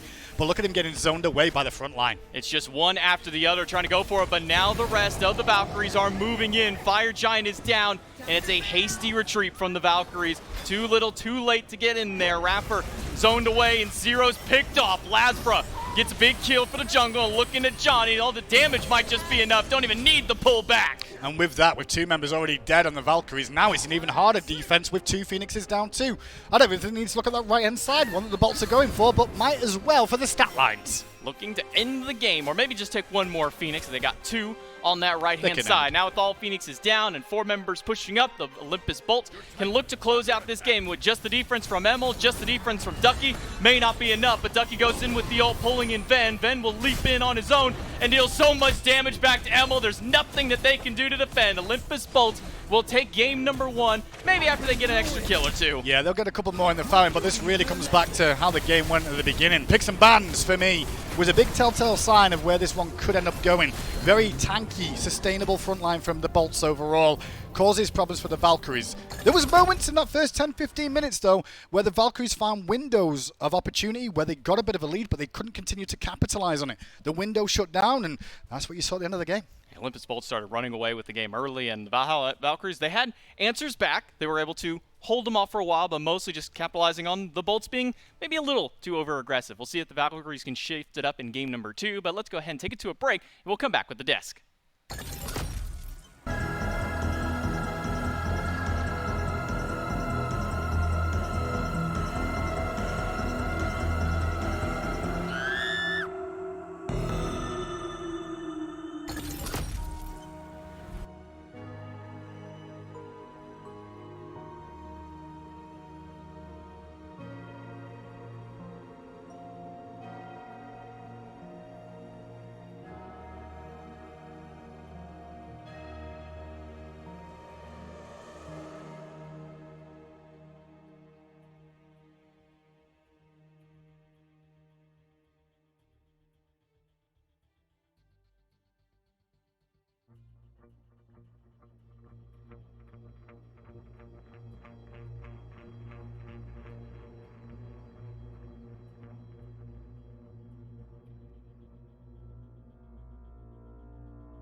Do it. I dare you. All right, and welcome back to the SPL. The Bolts find themselves a victory there in game number 1, and they are going to be moving forward in what feels like now a much more favorable position for themselves, Mifflin. And a lot of this, it starts early. I mean, they did not hesitate to get things rolling very early on. But I do have to mention to you, Inside Apparel, you saw the commercial. And, of course, it didn't show off some of the newest additions to the store. The Team Athletic Joggers. Mifflin will attest he wears joggers pretty much any chance he can get. Not today, of course, the time that I get to plug this, but any other day. Even my khakis, if you notice them on camera, yeah, those are joggers. Don't tell my boss. Yeah, and you know what? They look good, so that's all that matters. But you can go get yourself some joggers, especially we're starting, I mean, in this point, we are getting to, like, winter. This is where I switch to my joggers when I go out running because it's too cold to wear my shorts. That's all that matters. You can also get the mouse pads for each of your teams. Every single one of these designs is amazing. And again, I don't know what you would do with 8 mouse pads, but if you want to buy 8 mouse pads, I'm not going to judge you. And if anybody does, I'll fight them for you. I'll be your champion. This is how this will work. Yeah. I'm offering. All right. Consider yourself safe, Reddit and Twitter. I'm going to leave you alone now. Gore would beat me up. I don't think I could. I've never. Hold on. I don't think I've ever been in a fight, and if I have, I can't remember it. Well, it sounds like if you have, you lost. Yes, exactly. So I'm assuming I haven't. Hopefully I haven't. But either way, go ahead and that's shop.smiteproleague.com. Back to the Bolts, who are winning this set as of right now. Lasbro just looks good, and he gets it going early on. Yeah, this was a very quick start for the Bolts to initiate this game with a 3-0 lead, and then one good fight back from the Valkyries, nets them at the 3-3, and that essentially spells the end of the fight back from there. The gold lead started to balloon out of control thanks to the efforts of Lasbra out of the jungle post this point, even 6-5 at the 16-minute mark, still nets the Bolts about a 4,000 gold lead from that point. The macro play was just superior from the Order team this time around. That's exactly, I think, the best way to look at it. There were some really good fights back from the Valkyries, although you had mentioned it was 6-5 now on the screen. You can see 11-5, so maybe not all of those fights happening in the late game where they would have liked it. But a lot of the gold lead never really dissipated. The Bolts were still able to control it despite some of the fights that didn't go their way. And then feels like it just kind of followed the natural trajectory of a game that's going to happen that way, which is, hey, our gold lead's bigger and bigger and bigger, and we're just going to win eventually. Again, some good fights and some good drafts, I think, from the Valkyries. But we'll have to see what they're going to be able to change here in game number 2, because they did isolate what felt like a good chunk of what the Bolts like to do. I also think it's worth mentioning Undying there for Barracuda, but also Undying for Haddix. There's some fantastic gameplay from those two as well, but it's the 7-3 and 5 jungler, of course, that takes the spotlight. Yeah, that is just a great slash on a half. Lasbra, I'm sure, very happy with the 8.9 changes. Worth noting that the one piece of the Valkyries draft that we had faith in, the Loki, actually does legitimately pretty well. Maybe not the most impressive damage output, now that we're looking at it in raw number form. 10,000 left in his contemporary inside of Lasbra, but still 2-2 for Johnny. Not a poor performance from the new jungler. I'm excited to see how they're going to adjust to this one, though, because I think it's one of those things that they're keeping the game a lot closer than it has been in the past. And, of course, that is a huge uptake for the Valkyries. And remember, every single one of these sets, you're only playing each team once. So the Valkyries only have this shot to try and take down a team like the Bolts. Of course, going into the group stages afterward, that's where things go. Yeah, Jake is relaxing. That's disrespectful, isn't it? In his Smite Maxnomic chair. And Barra rocking a Maxnomic chair. Not the Smite Maxnomic chair, but still a Maxnomic. So I guess we can give him the free pass on it. No, I won't. Hey, look, that's OG for him. I can guarantee he's had that since, like, what was it, season 2? That was Cloud9? Decades. Like, that is a very, very old chair for him. Yeah, no, you can see it. Oh, my God, Barra. Maybe, hold on. Barra, we gave out new chairs, dude. You won the first World Championship. I'm sure you can afford another Maxnomic chair, man. Especially that sick discount we're running, right? Yeah, right. Code Go Smite to Max. Smite Max at shop. Oh no, that's shop.smiteproleague.com's Insight. You need to go to needforseat.com. USA. Need for Seat USA if you're in the US, but if you're not in the US, needforseat.com. There's other states than the US. We shipped the chair to Europe, dude. That was a whole thing. We had a ad campaign for it. Well, man, the joke was that I called other countries state anyway, so Gab's been banned. They are the size of states. Did you know that? Germany is about the size of South Carolina. South Carolina is not even one of the big ones. Yeah. Oh. So when I was in Germany, I stayed in the Southwest. Uh-huh. And we did about a 5-hour trip up to the top right. Huh. It's a 5-hour trip for me to visit home in Tennessee. Yeah, Anyway, Geb same. and Kepri have been banned. Artio and Odin on the other end. So a lot of the same things that we saw in Game 1. We'll see if the adaptations come through in the actual picks themselves or maybe in this last banned position. But last time around, it was Yamoja first picked overall. And as it stands right now, could see a repeat of that. It's not too surprising. Geb and Kepri, I want to see more Geb at least. I think Kepri, like Kepri, I'm okay with getting banned. He's been picked up at first pick for a lot of these. Set was the ban last time for the Bolts as well. Looks like they're trying to slow down Johnny even more so here. And the Uller just swaps places there with the Artio. Still going to get banned out. And the Bolts, hey, they're not going to shy away from it. We had a really fun play from Jake on this what emoji, a Valks move. and he goes right back to it. And yeah, that is the only thing that could be more Valks is if they also lock in Jingwen. Yeah, what a premium look at the Valkyries here. And you know what? I gotta say it. Are you worried that Sun Wukong is going to get stripped away from you? I'm not sure that you should be. That's the guy right there on your screen right now who is going to be piloting the Sun Wukong for the Valhalla Valkyries, and it is a decent pick. Sun Wukong is not bad. He does everything that you want from a solo laner. Has good poke potential, great rotations, phenomenal survivability, okay CC, and decent initiation, but he's not exactly the meta, and I'm not sure that he's exactly first pick potential. Well, that's actually, I kind of want to ask you, when you go back to watching when Wukong was the strongest, he was building, what, Soul Eater into Heartseeker. Heartseeker with a little bit of a buff. Does that, like, help this stay? I mean, it was Ducky's best god that we've seen this year. Does he have more power now? I think that now that junglers aren't playing that frontline tanky role, you really need that presence from your soul lane more so. So effective HP from Soul Eater sure does add to your kind of tankiness, air quotes, but Heartseeker kind of slows down that initiation role of your solo laner. So Sun Wukong likely going to be going for a much more standard solo lane build, just straight up defense, shoguns, mystical mail, things along those lines inside of that lane. But as it stands now, Sobek and Morrigan removed from the table by the Bolts, and the Valkyries have their eyes towards Serket and Daji. Do not want to get a Lasbred. Yeah, that's, you know what? That's a verb. That is a verb. You verbified his name. They do take out, it's the Daji instead of the Cupid this time, and the Sobek on the other side. So you have to see a different look from Raffer, and you're going to have to see a different look from Lasbra. This Terra pick has been someone, admittedly in the past, that is a top tier. I mean, we've seen it yesterday. It was getting first pick a couple of times. It is highly coveted for a lot of these supports, and Raffer was one of the ones that was playing it the most when that started up. And it's kind of surprising to me to see it fall down so far.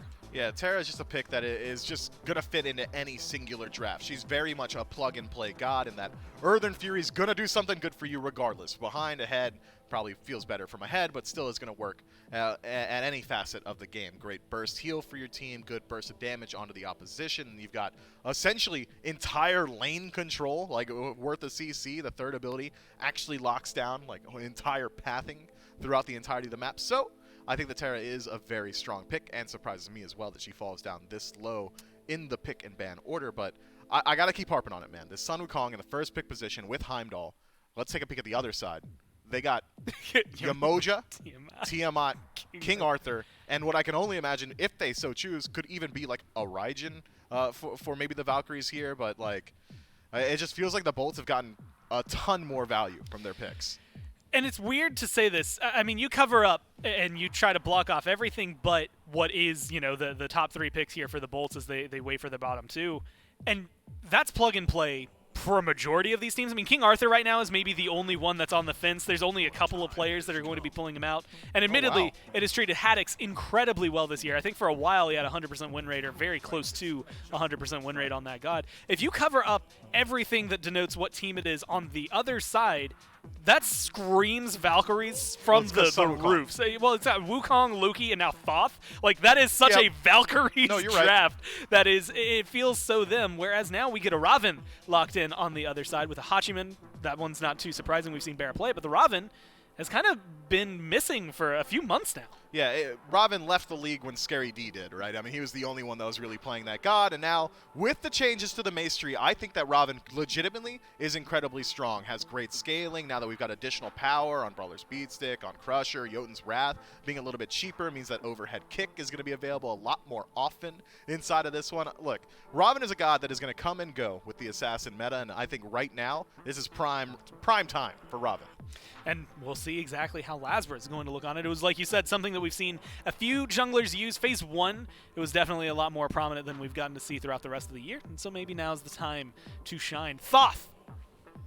The floor is yours, man. Just go for it. He's got great damage, right? I mean, that's really all Thoth has is really good damage. And he does it from far away. He does it from further away than anybody else in the game. It's one of the most frustrating things on the planet playing against Thoth, and he's just like, here's my comms when I play against Thoth. He's hitting me really hard, and I can't hit him back. He's just too far away, and that's generally the sweet spot that Thoth operates in. But once you've closed gap onto a Thoth, it's pretty easy to stay there. It's just that dash to keep him off of you, and really, I mean, that's not going to stop a King Arthur. It's probably not going to stop a Robin, considering how telegraphed it is. Sure, you dashed away, but overhead kick, I'm just keep going at you. That's exactly what I was going to ask. A lot of the question marks when it comes to Thoth is how easily can he escape the other team, so you don't think that he's going to be too safe here? No. I mean, even Yamoja into Thoth might force a Phantom pickup. If you're able to drop the walls around him, dude's dead. If Robin closes gap with a root, dude's dead. You dashed away? Okay, I ulted you, then I slowed you, and I also immuned your root. So, tough stuff for the Thoth. But if he pulls a lead and legitimately has some good setup for him to find those ultimates, could look pretty all right. Well, let's see what Zeros has to offer us here in the mid lane playing the Thoth. We're going down to game number 2. Man, what a fun meta we get to experience in week number 2 of the SPL, where we're getting a Thoth as a 10th pick. Terra manages to slip all the way down. Yep. And I think the one I'm most curious about is kind of this rise of Hachiman. We saw him almost seemingly like a counter pick to a lot of the Ulers that were picked up previously. So I'm curious as to where Hachiman really stands as far as all the hunters are concerned. For the most part, it's a range advantage in a sense of you can play relatively safe as Hachiman, not be zoned off minion waves, but also in the early game when their ability-based hunters are involved, like you were saying, Ul, it can make an impact on it and cause some problems for them too. So you can sit as Hachiman and just kind of relax a little bit there and see exactly how that'll play out. Sure, the stasis at the moment, we're not ignoring it, we're just waiting for it to end up going off there. But yeah, I think Hachiman, it's got some viability to him. I think it's definitely in matchups where you want to stay relatively safe in the lane and then still have that scaling into the late side of the game too. Crit is an option this game for sure with the Hachi too. Yeah, Crit could always be a big one. Does have some long-range basic attack damage he could throw out if he so wishes. So yeah, if that Uller is jumping in your face, dash away. He can't zone you from the way forever. I mean, he's only got so much range on an Uller, or maybe on some of these other gods, but a little bit of safety with it. We're going to try and get back into this game as soon as that stasis pops out for us. So a brief pause in the action as we kind of evaluate this Thoth. I think that's kind of the big one more than anything else. Sure, we get a Robin, we got to see him, but what's up with this Thoth? I'm not surprised to see Thoth back in the meta potentially, specifically with Zeros. It's one of his go-to picks over the years. He loves Thoth, and you casted with us a couple of years ago, so he knows, and we talked a lot about that. I think in this match specifically, the biggest one he's going to be afraid of is the Raven. Obviously, the Raven was drafted first, but Thoth is the only real issue. The only real problem he's going to have is with that Raven. We are going to cut it to a brief break real quick while we try and get back into it, so stick around. We'll be back just as quickly as we can.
Hey everybody, thank you so much for your patience. We're going to try and get back into this game, and unfortunately we will have to have a slight bit of a remake. A small little crash came through, and all the players are going to have to try and get right back into it, and we'll get back into that game as soon as we're able to. So thank you so much for your patience. Stick around for just a few more minutes, and we'll get right back to it.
Much for your patience as we try and get back here into game number 2 between the Olympus Bolts in the Valhalla Valkyries. It's J-Mac and Hinduman standing by as we jump right into it. We had to have a little bit of a remake for these teams. They're trying to get themselves right back in this lobby. So we decided, let's come back here, talk a little bit about picks and bans, because we didn't really get to get too far in that game before we got pulled out. But for you guys at home, you get to see the picks and bans again real quick and go, hey, what exactly is going on with these compositions? And I think the desk was breaking it down of, well, you know, it looks like Bolt's got some priority picks, but I also feel the Valkyries got a lot of their priority picks this game.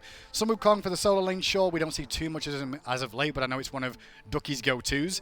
And I will say, in terms of picks and bans for Valkyries overall, J-Mac, some of the gods might not be in the wheelhouse with how the ping issues are too. Because playing on ping, some of the gods make it a little bit trickier. I know people probably don't advise or realize how much that can make an impact of like, hey, I'm playing this really mobile god, but it's got to be second inch perfect. And that's not always the case. So you start to see Valkyries sitting on some of these picks that you wouldn't see as much because they're more valuable for them in the game. They do still value this Loki for Johnny. That's been one of the things they took in game 1. It worked out well, at least as far as Johnny getting experience and staying even with the Bolts. Unfortunately, it didn't translate so well for them when the team fights came down, when the later stages of the game came through. Talking about this Thoth, you know, talking about kind of ping issues, Thoth, yeah, he's got a lot of long-range damage, but at least the damage that he's throwing out is fairly wide compared to some of the other mages. I mean, it's the size of a bus. Yeah, let's be honest, honest, right? it is a massive area that those abilities can hit. Definitely, and I think Thoth is someone that could be useful in the game. Obviously, with how the compositions are drafted here, a lot of physical on the side of Valkyries too. I don't necessarily see a ton of magical damage being picked up by the Bolts, outside of maybe a Thebes or something like that for a bit of magical protection. But can he get the damage out in these engagements is the question, and can he stay away from Raven will be the game plan here. As long as Thoth can stay relatively safe in the backline, the 1v1 against Tiamat in the early game, and in the early wave clear, Thoth, I would say, has an advantage there. He can get some poke off on Tiamat, who has to kind of channel a little bit, sit in position, very much like a Raijin and banging those drums. It gives a bit of a window for Thoth to get that poke damage out and keep pressure in that lane in the early stages. So see if that works out. And probably most importantly, just to be the ability to be safe with your wave clear because of how long range it goes. But we're ready to go for game number 2 this time around. Olympus Bolts and Valhalla Valkyries. Let's give it another try as we hop right into game. Nothing changes, nothing new amongst the draft as far as it goes, and not a whole lot of differences among the picks. We do see 2 Benevolence picked up, one for each of the supports, and a Conduit gem this time around for Zeros going on that Thoth mid lane. Once again, it's J-Mac and Graham and Doug, of course, bringing us the action on our Spectator. Yeah, just excited to see how this one begins, because at the start of the game, the one thing that we were all interested in was anything changing the jungle this week in terms of starting positions, and the answer is, well, no, really. If anything, you're seeing a couple more Hogs now and again.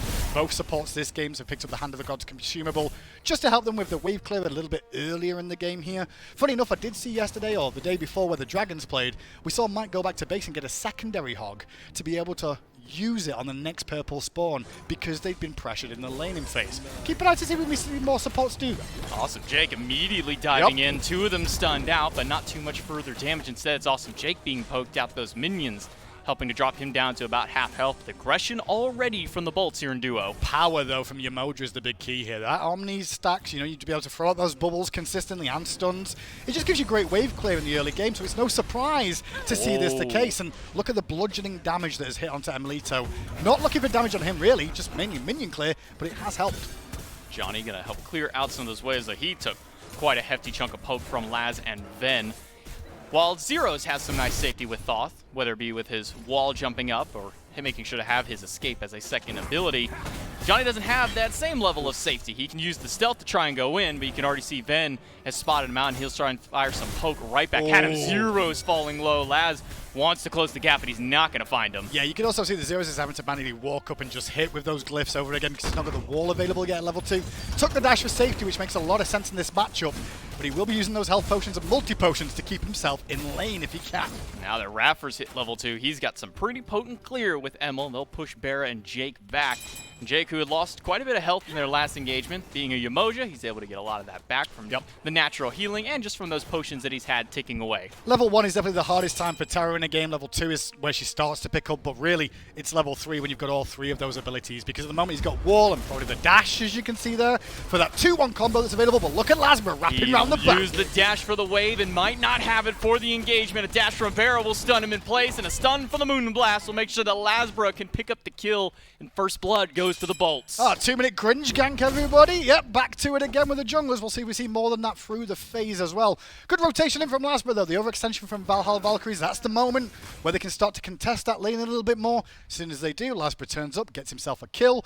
They would have liked Emilito if they could, but taking one and getting 400 gold in the coffers for a Robin in the early game will help his build out even quicker, and now he's already got that heavy mace online. And similar to what you were talking about with Terra, once that level 3 hits, makes her a little bit better. It's the same thing with Thoth. Now that he can finally pick up that wall, he's got not just safer clear, but also some extra range and some extra damage. The glyph does provide a little bit of extra power when he throws those abilities through the wall. He's the only one who benefits from the ability. Johnny might need to benefit from an escape, use the stealth, but he gets spotted out. Ducky is here to try and slow them down, but he's being slowed in the Tiger form. Johnny will make it out, but now it's the question of, can Ducky get out? Yeah, and that's the problem here is what happened. The Valkyries here got the blue buff on the right-hand side. Good little play from them. But then Johnny went for more. Johnny gets pinched by Lasbra and Haddix. It forces Sun Wukong, Ducky, to have to go in and defend him, but cost Ducky his life by getting Johnny out of the fray.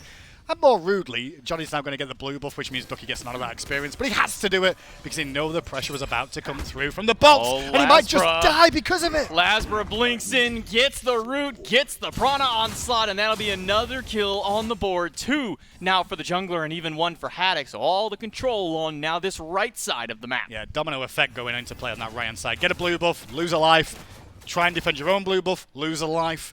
And he's just catapulting this position now for where Raven in the jungle with a full Jotuns online already at 3.5 minutes in is in prime position to take control of this game. Zeros has to dash away. Jake has rotated towards this mid lane. Ven will be able to safely clear up his wave, and also will Zeros. He'll have the wave under the tower that he'll probably have to lose a couple of creeps towards. With Raffer here, he's going to use the wall and the dash to deal some damage back towards Jake, but most importantly, just to reposition. Problem is, though, with the red buff is spawning, the position the bolts are in is very solid here. 3 men against 3. Rotation coming in from Johnny a little bit late, and is forcing Emilito to this lane too to try and defend against this bolt engage. This is the stun. Raffer trying to close out Jake. The zone will be good. Jake able to get out thanks to help of the Riptide. Zeros holding on to his ultimate, thought he was maybe thinking of firing it off there, but it's open from Haddix on the right side of the map. Ducky not in any real danger. So the problem is that yes, the Valkyries defend their red buff, no problem, but it loses a full wave of minions to the tower, a couple of minions, so it's actually giving Barracuda a lead, that little skirmish around the red buff. Sure, bolts didn't get what they wanted, they did put the pressure on, and it did result in a small win for them. And that's the thing that happens with these engagements. When you send in more members there, you're going to lose something elsewhere, and bolts make sure they are punished on this left-hand side. I mean, one thing that we've been seeing kind of to respond to this Bumba's Dagger that some of these hunters are going has been that Leather Cowl. Instead, Emilito going for a little bit of self-sustain with the Death's Toll. So he's going to have some extra early life steal against these creeps by way of his basic attacks. Jake he'll have to use the beads off an ultimate from Emilito, but Jake will be just fine able to walk out. In my head, though, I wouldn't have pressed tab and checked whether or not he had beads. I would have gone for that play anyway, because it should have been a kill. But at the same time, if he did know it was there, then it makes sense to use the ultimate in that moment, get the beads on cooldown from Jake so he can't bait as well as he is doing, and keep that pressure rolling. Lasbra, one more time, will make sure to go for the blue buff invade, this time successful, because Johnny was too far away to defend it, and Ducky on this Sun Wukong will finally be able to get his first item online, and this is why he's been taking so much damage. Soul Eater is his first option. It's online, it needs to stack, so it won't take too long to stack with how the stack count works on Soul Eater. Problem is, he is going to continue to get bullied in that lane. He'd just be able to resustain after the fact is a real argument you're looking for there. Up against this Raven as well, it's going to be maybe looking to this right-hand side. It's going to be continue to be in this favor now as bolts. You can see that hi-rez has gone for more physical defense here. Maybe the Sov that we see now and again, or maybe some other physical item, Mystical Mail even. He's not going to blink, so maybe he looks that route. We'll see. You say Sov, and the only thing that pops into mind was watching the NASCC yesterday, where Wowie was picking it up in the Hunter role. It was an interesting build. It worked out for him, but I don't think that we'll see it here. Instead, it'll be a River's Rebuke in the middle of the lane. Zero's able to dash away, but not from the ult from Lasbra. Crashing down with that Mystic Rush. Puts a third kill on the board and a killing spree for Lasbra. Set up from Venenu there, more than Jake, more than anything else there. Finding that stun engagement on that to Toth allows Jake to get in there with that River's Rebuke, and then the follow-up available too. Very good work from the bolts, communicating, working effectively, and looking for the right windows on when to pin this Toth in place. Just like last game, we are seeing this slow incline of a gold lead going in favor of the bolts. 2,500 gold and experience. Ducky, he's going to eat quite a bit of poke from hi-rez, and he'll be able to sustain it back up with his ultimate, and with that Soul Eater later of body blocks from hi-rez, make sure that Ducky takes a little bit more unnecessary damage. Now with Johnny here, might be able to turn the fight, but Ducky has no mana. hi-rez goes up with the ultimate. Johnny is low, and on the tail end has to use the Assassinate because Lasbra rotates in. Game 1 that happened, Game 2 is happening again. The overextension from hi-rez a little bit there, and as soon as you see Johnny try and turn his face to that solo lane, Lasbra's matching pace very well to be there for a counter initiation, so it keeps the pressure off. But more importantly, hi-rez technically 2v1 then, didn't really need Lasbra, but Lasbra's threat was enough to force a reset. Emil trying to back under the Bifrost to use, gets pushed back by the Riptide, and, well, we see Jake bullying Emil yet again, but this time he's got Barra to help him out. Some of his Eagle Eye shots do connect, but Emil had to use his beads to get away from the last fight. And why is that pressure on the left-hand side? It's because Raph has now been forced to the right-hand side to defend the blue buff. So what bolts are doing is pulling the Valkyries around the map to where they want. Where's our man advantage? Let's take fights there. We've got a no-man advantage. Let's back away and play it safe. Let the other side have that window. Emil is just begging for somebody to come help him. Jake is sitting at the tower line expending every ounce of his Omi just to poke Emilito. You know, I'll be honest, I'm kind of okay with that's the case. If Jake's going to sit in this lane all day, J-Mac, I'd like to see the Valkyries abuse the fact that Jake's camping this duo lane on Emilito. Let Emilito survive. He will survive. He'll do his best to survive as long as possible if his team can find wins elsewhere. The problem is the team isn't finding wins elsewhere right now. They're still struggling.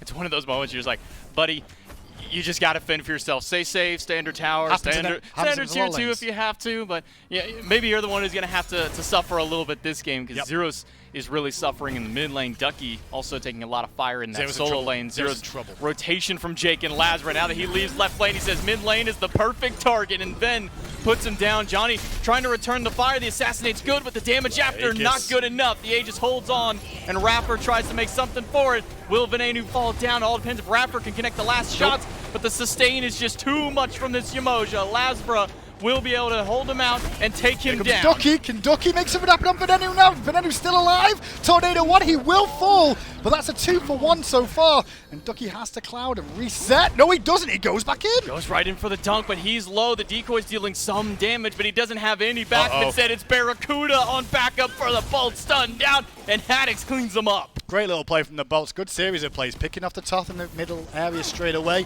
Do want to make note, though, of what Venenu did this game. Didn't stop beats, which is most of the go-to situations for a lot of mid laners. He invests into the Aegis at the start of the game, realizing, hey, the CC chain ain't that dominant on the side this time around. There is a lot of power and a lot of damage that can come out, though. And if I can immune some of that, I will survive. And that Aegis did way more for him than a beads would have at that stage of the game.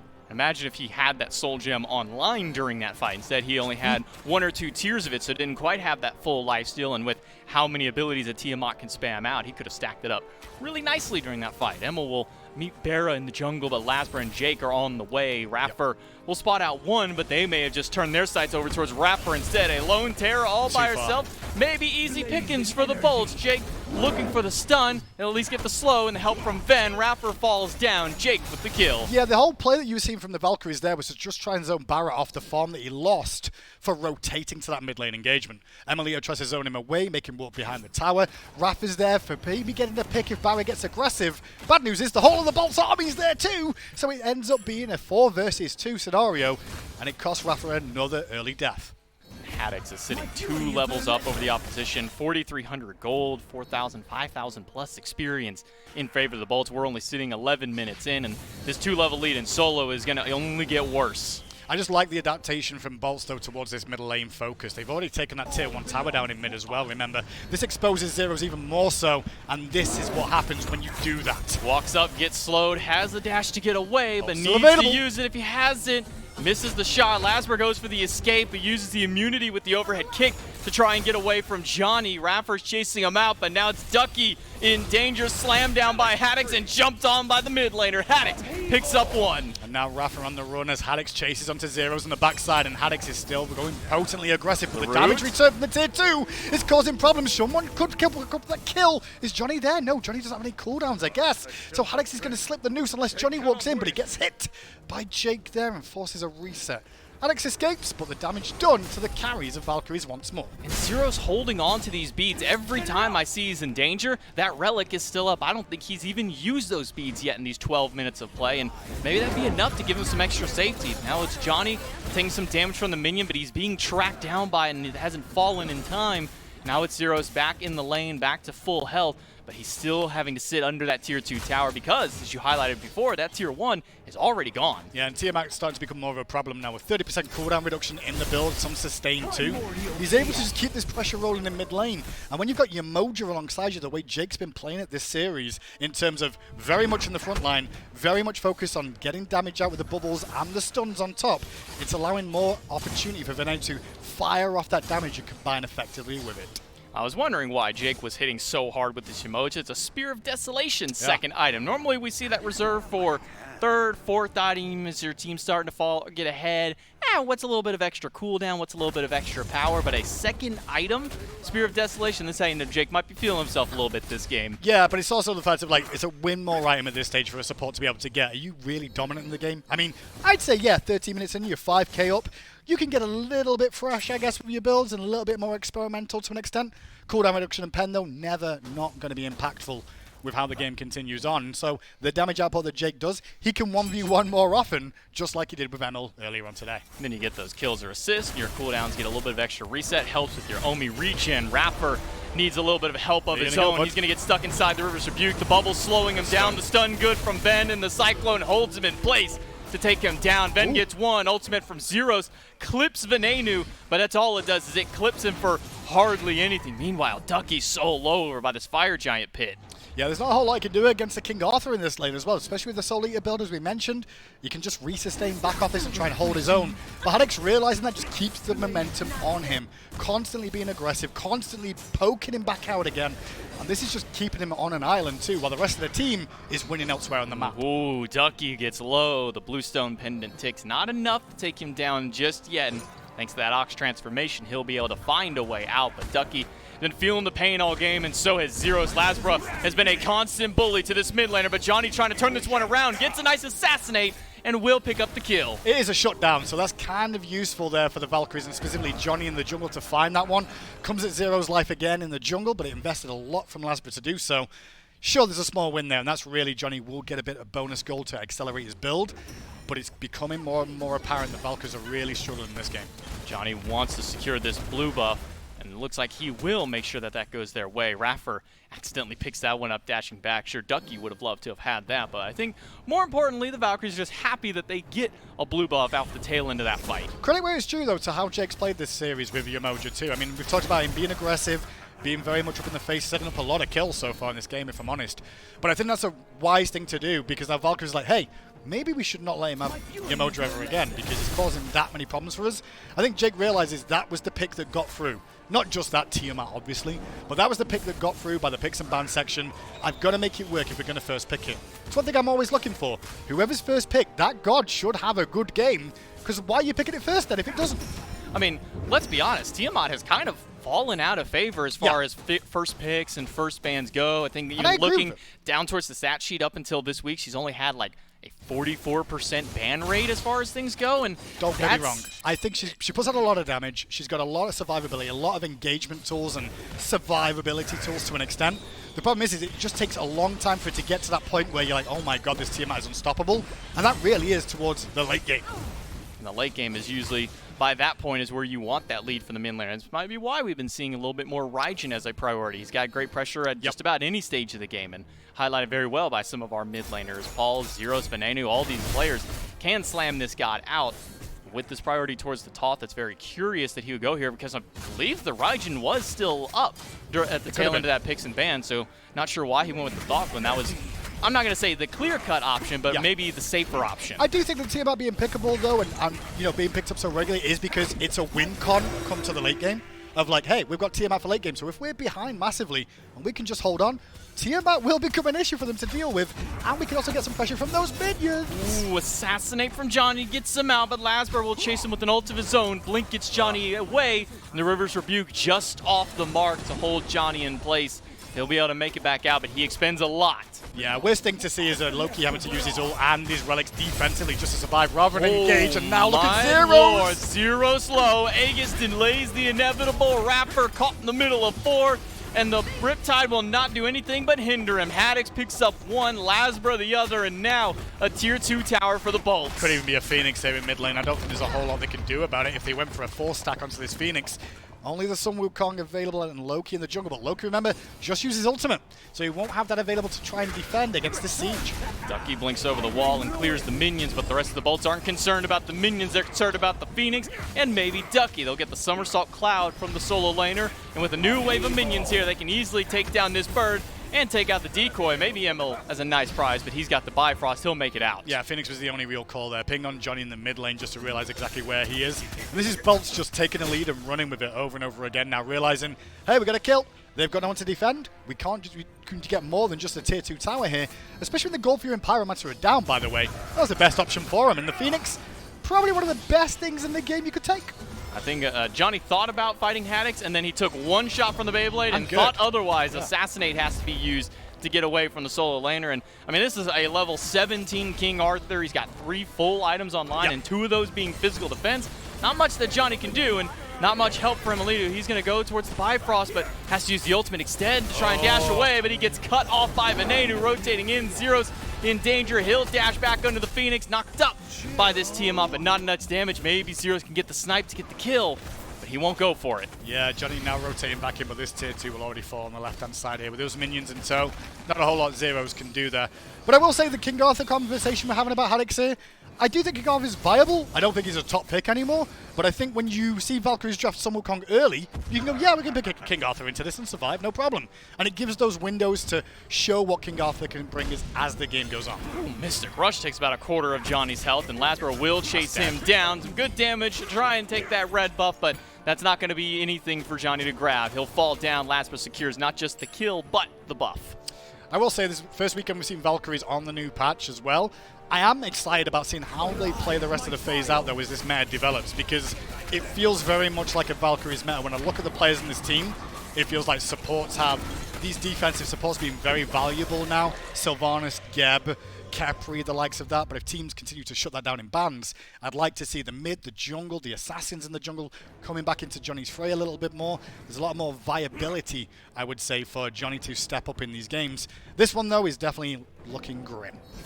Not the greatest run from the Valkyries. They're down 9,000 gold, 12,000 experience. Only Barracuda has hit level 20, so all of that experience still very relevant. A 3-level lead for the Hunter, 2-level leads almost everywhere else on the map aside from jungle, where Johnny's only down 1 so far. Apparently, I just even brought up it was a Gold Fury. I didn't even realize it was a Gold Fury. My apologies for not keeping track of that one whatsoever. But here's a use of the Toth ult. Very useful. And the wall just makes a nice, Didn't even kill the creep, though. long-range, easy kill. No, he didn't. Didn't kill the minion. That's a shame, man. Too bad for him. Well, yeah, you He's get one buffing. objective steal. Can you get another one, Zero? Fire Giant started up. Ducky, he's not going to be able to steal anything except maybe Good an reset. escape path. He'll stop the Fire Giant for just a brief moment, allow his team to rotate back in. Ox will make sure he gets out for now, but he doesn't go as far as he'd hoped. Barracuda on the horse will crash right down and take out Ducky. I would lose Ducky to keep the Fire Giant alive. I'm fine with that at the moment. It's giving a bit of Emilito time to free farm and get a tier 2 left. Maybe the Valks can defend this, though. Maybe Zeros can find what he was looking for last time. He's just to be careful of Lasbury, who's got his ultimate available. And Veneno is looking for him, too. That's going to be Lads and Ven diving on the mid laner. Aegis expended. Valhalla Valkyries are the one who take the Fire Giant. That's another steal. This time off the back of Rapper and Johnny taking that out. That's another big steal for the Valks. Yeah, you're looking for a reset. Now Zeros gets Veneno, who's left 1v1. That's a big pick for them, too. Me on my left-hand side, there's a fight between Haddix and Emilito going on, and I'm not sure who's winning that. It doesn't look like it's Emilito, though, let's be honest. He's on the run. And you can see the pings going down in the jungle, but the Valkyries are the ones with reinforcements on this side now, with Rafa being here, too.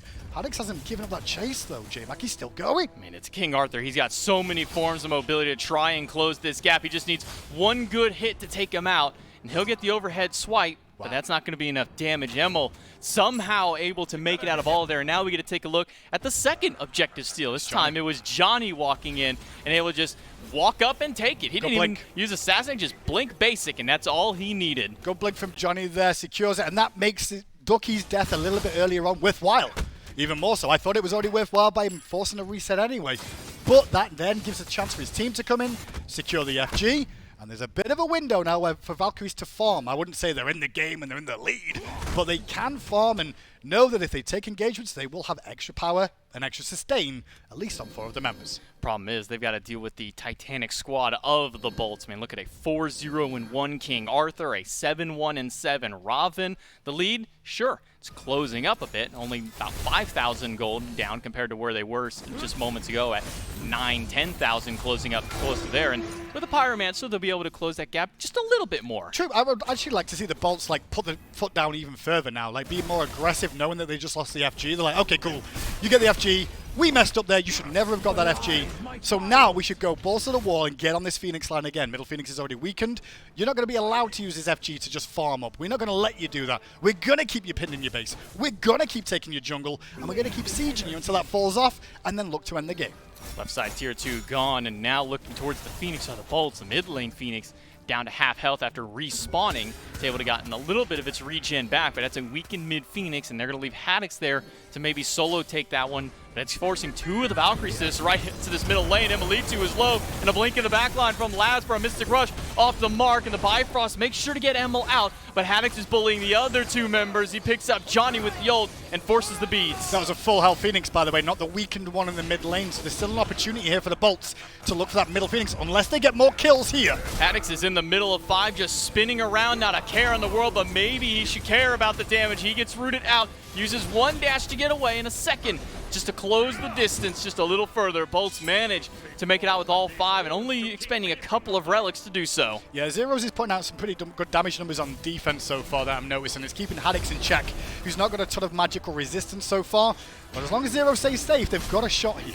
Did the Bolts stick around too long? The Valkyries are trying to close the gap themselves. Johnny rotating in. He's got ultimate. Could get a big assassinate, but he's not going to go too much further forward. Everybody fairly healthy thanks to the sustain from this Umoja. Yeah, I mean, look at the low health targets, really Haddix. I mean, Venenu's the one you would want in that scenario, but do you want to see Johnny jumping in onto a King Arthur? I wouldn't, that's for sure. Makes it very tricky when the health bars of the tankier targets are the focal points rather than the squishies. Be able to make it back to base, but they get at least a left side. Phoenix is a consolation prize for the Bolts. Now with the Primal Fury respawning, because Zeros got the kill earlier, they have the timer for that objective. And they'll burn it down pretty quickly thanks to the help of that Thoth, able to get some extra damage against that Fury, and they'll take it. Takes them a little while to get there, but Valkyries do secure another Fury. I'll be honest, it's a 5k gold lead at the moment. Well, just under 4, I would say. Like, between the 2 of them, that's not too bad for the Valkyries' state of how the game's gone. You saw how big the margin was at around 18.5 minutes in, and now it has come down. So I'm sure we're not right enough that this game is looking good for the Bolts, but it's showing that Valkyries are battling back right now. A couple more mistakes from Bolts, the way they have let the Valkyries in a couple of times with the Gold Fury steal, with the FG steal. they continue to do that, Valkyries will have a chance at getting back in this game and taking us to a game 3. There has been quite a big answer towards the anti-heal of this going against this Umoja. There's 2 Brawlers Beat Sticks and a Divine Ruin. Johnny, he's going to need a little bit of help getting out of there. Awesome Jake is zoning him out, catches him from the invis on the stun, gets the assassinate. Johnny makes it out, but has to use that ultimate. Meanwhile, there is an upgraded Phantom Veil picked up by Raffer to try and deal with the walls from the Umoja. Jake's still playing aggressive, though, keeping 2 trapped in here, Raffer and Amelito, who has to go back to base. But that's what Jake's trying to do here, is just force out abilities and keep him busy. So Raffer's doing the same sort of thing. Alex to the back, looks at zeros, but won't find it. Ducky takes a lot of damage, stunned out, and Barracuda closes it out. A couple basics will do it. Right side Phoenix is the target, or maybe it's just Lazarus. He gets thrown through the realms by Emil, and on landing, Zeros can pick him off. Emil gets the credit for the last hit and makes it a 4v4. And now with this siege going on, it's going to be a bit tricky with some of these ultimates down. Jake using his ult in mid, by the way, means it's trickier for him to be useful around this objective here. Look for his Ami stuns, but the amount of damage they've got might be enough. Riptide sends 3 forward, but maybe not as far forward as they wanted to go. Haddock stunned under the Phoenix. Johnny comes through, but the knockup from Ven may have just saved the life of his solo laner. Good work from Ven, but as we said, Tiamat late game, this is where she comes online and causes problems. Raffer falls down. Venenu with a nice pick on the Ruination, and Haddock's with slivers of health. Once again able to get out. Valhalla Valkyries defend the Phoenix. The Bolts lose a couple in the process. Not terrible from Valkyries to hold everything there. They didn't really lose much in that engagement. Sure, a couple of lives, but at the end of the day, they've been using lives all 26 minutes of this game. The sad news is they just can't find kills to answer back more than anything else. Johnny's being zoned away consistently. The wall coverage and knowledge of where he's going to come from, he's being punished, and it's given Tiamat the opportunity to keep him at bay. Ooh, good lord, those Ruinations are slamming Johnny. He's down to almost half health just from one hit of that. He didn't even get hit by the flurry that followed after, so that's all just damage from that second ability on the Tiamat. The Olympus Bolts with the Fire Giant back up. They'll turn their sights towards it immediately. They're going to have to keep their eyes peeled, though. Valhalla Valkyries were able to come in here and steal it last time. Can Johnny make a repeat performance? The blink is up, but Haddock is keeping him in combat to let the Bolts get that objective. Had eyes on Johnny that entire time this time around, though. Haddock's on zone duty, seems him trying to come in, and now Lazarus going to take the 1v1. And in 2 shots, he'll take down that assassin in the jungle. Johnny falls down. Haddock's pushing up right. Only Lasbra in the mid lane while the rest of the team surges up to take that right side Phoenix. Left has respawned, but again, that'll be another weakened Phoenix, and not much health on it on that respawn. Frustrating for the Valkyries, though. They do a very good job defending their Phoenix on the right and then lose an FG straight away that they can't really contest. They're not in position for. It's kind of brutal, you know? You hold your line and then still lose out, and now you've got to go again, but this time they've got an FG. Jake's able to sustain the team, not just for the help of him, but with the Fire Giant buff that all 5 have. And the 5v4, it's a blink in the backline from Haddock, looking for Zeros. He's going to take a bit of damage, has to use the beads. Aegis is still on cooldown, and Emil gets through the Bifrost to get away from Haddock, but Barracuda is being zoned out and taking out the frontliners of the Valkyries. Strike 1, but Jake is able to pick off Emily2. Ducky did great work there, though, onto Barracuda. Take down the AD carry if you can. Zero's lived for so long on that backside, but still goes down to Haddock's in the Bluestone. The Bluestone takes down 1. Ducky doesn't have an escape path. It's going to be Venenu picking up 1. Rapper falls low, has the walls to zone out, but how much longer will that work? Johnny assassinates the wrong way. Caught out by the stun, has to use the beads, and Venenu will close the distance and take him down. There is a chance for him to end here. 4 members against Raffer. I don't think there's a whole lot they can do, J-Mac. Maybe they can just push an end. It's a 4 versus 1. Rapper, can he hold the base defense? He's going to throw out the Monolith, but that's not going to give him very much help. Cyclone comes out and deals a lot of damage, and the Bolts just have too much for Rapper to handle. They'll fall down. Game number 2 goes to the Olympus Bolts. And with how the game started off, it expected it was going to go in that trajectory anyway. Valkyrie's been struggling all year, sure, but at the same time, at the beginning of the game, they lose kills in the dual lane, solo lane, then they capitalize in the jungle. Lasbra had a great start to that game, and it really allowed Bolts to be in that position. Just objective steals more than anything, able to keep the Valkyries alive during that game, picking off not just the Gold Fury, but Ducky delaying and then allowing Johnny to blink in, steal another one. It kept him alive, so there's signs of life coming from the Valkyries, just not enough to close these games out. The Olympus Bolts able to come up with a 2-game win. We'll cut it to a break, then we'll come right back after with the desk.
gave up dabbing for Lynn. Cool. No more dabbing for final. He looked at me and said, I'm going to be on that stage next year. I'm going to become a world champion. Ripping through, Titan, down, ball three, a double kill myself.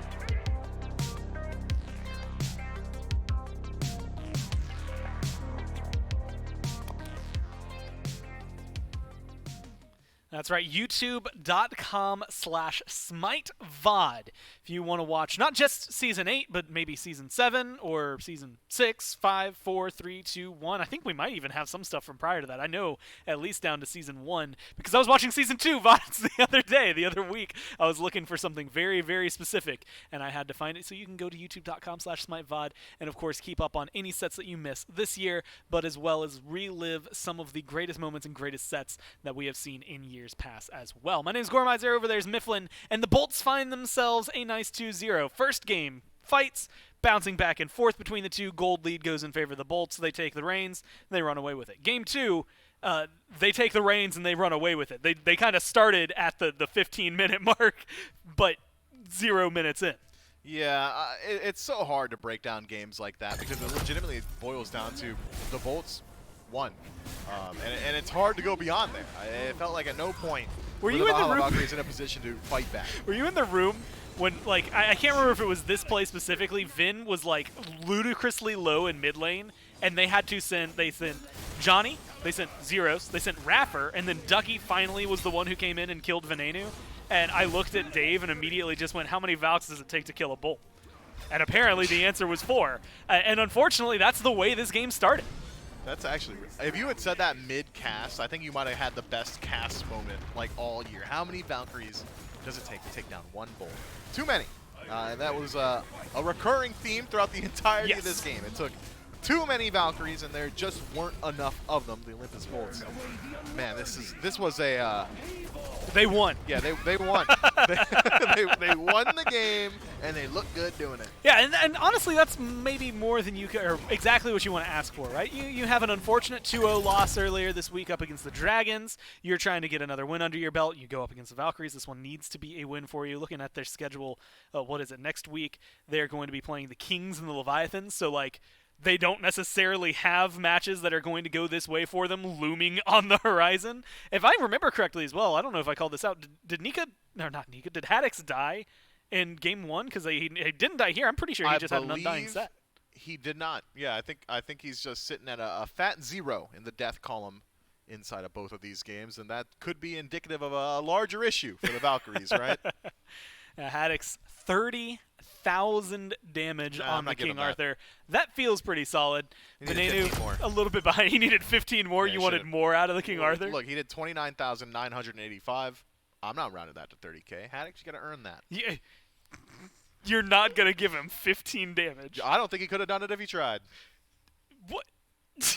Okay, whatever. I don't know. My mind like stopped. I genuinely didn't have a place to go with it. You can ask him. Yeah, we can just go ahead and ask him. We'll talk to Haddix themselves. Hey, Haddix, you guys get a nice 2-0 here. I would have done it. Mifflin's. But hey, you guys find a good win. How's the team feeling after this week? We went in with a pretty risky meta into the Dragons. Didn't work out. Back to normal, and we're feeling pretty good again.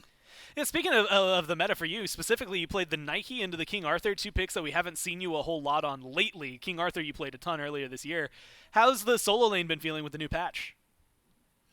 It feels like things are definitely closer to even, but it's definitely, who knows right now? It could be Warriors, could be Guardians. You could be stuck playing only Cerberus, right? That is, I think, the message that Benji gave us. But I think we're in a fun spot. Next week for you guys, you're going to be going up against the Kings and the Leviathans. Looking forward into the future, do you guys think you have a lot more to buckle down? Or do you think that where you were today is where you want to be? We're definitely trying to get better, obviously, every week. But I think this next week of scrims will set us up for the games pretty well, for sure. I'm excited to see it. I'm sure everybody at home is. You're probably ready to go celebrate, get your nice 2-0, and relax for the rest of the Sunday. Thanks for your time, man, and congratulations on your win. Thank you. Once again, though, nice 2-0 for it. In the second game, was clean. That's the only way to describe it. They won, as Mifflin had said. And that puts the Bolts in a much more comfortable position. Again, a loss to the Dragons, unfortunate for them, especially with the Horizon being some very, very difficult to take down teams in the Kings and the Leviathans. But ultimately, Mifflin, looking at specifically what we've seen today and what we have yet to see, because the Kings are going to be playing next, might not be as troublesome for the Bolts next week, depending on how this next one goes, but it also will affect the standings for them overall. A good win right here helps keep them up in that top 4.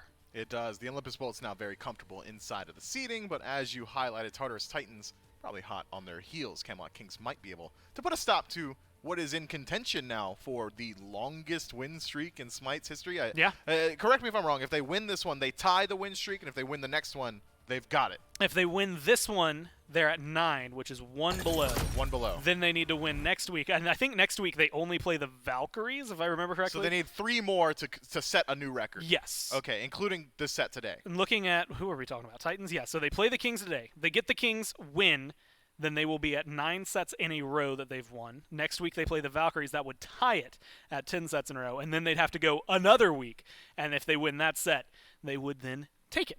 So, Energy fans, put your hands together or maybe to the sky and try and give the Camelot Kings a little bit of your energy, because it could be that they're maybe the last stop trying to stop them. It's going to be fun to watch. I mean, especially with the way things have been shaking out for them. Titans sitting up a little higher in the standings right now. We'll see how long they're going to be able to hold on to that one. They will be taking on the Kings in just a few minutes. Go ahead and grab your snacks, drinks, all that good stuff. We'll be right back.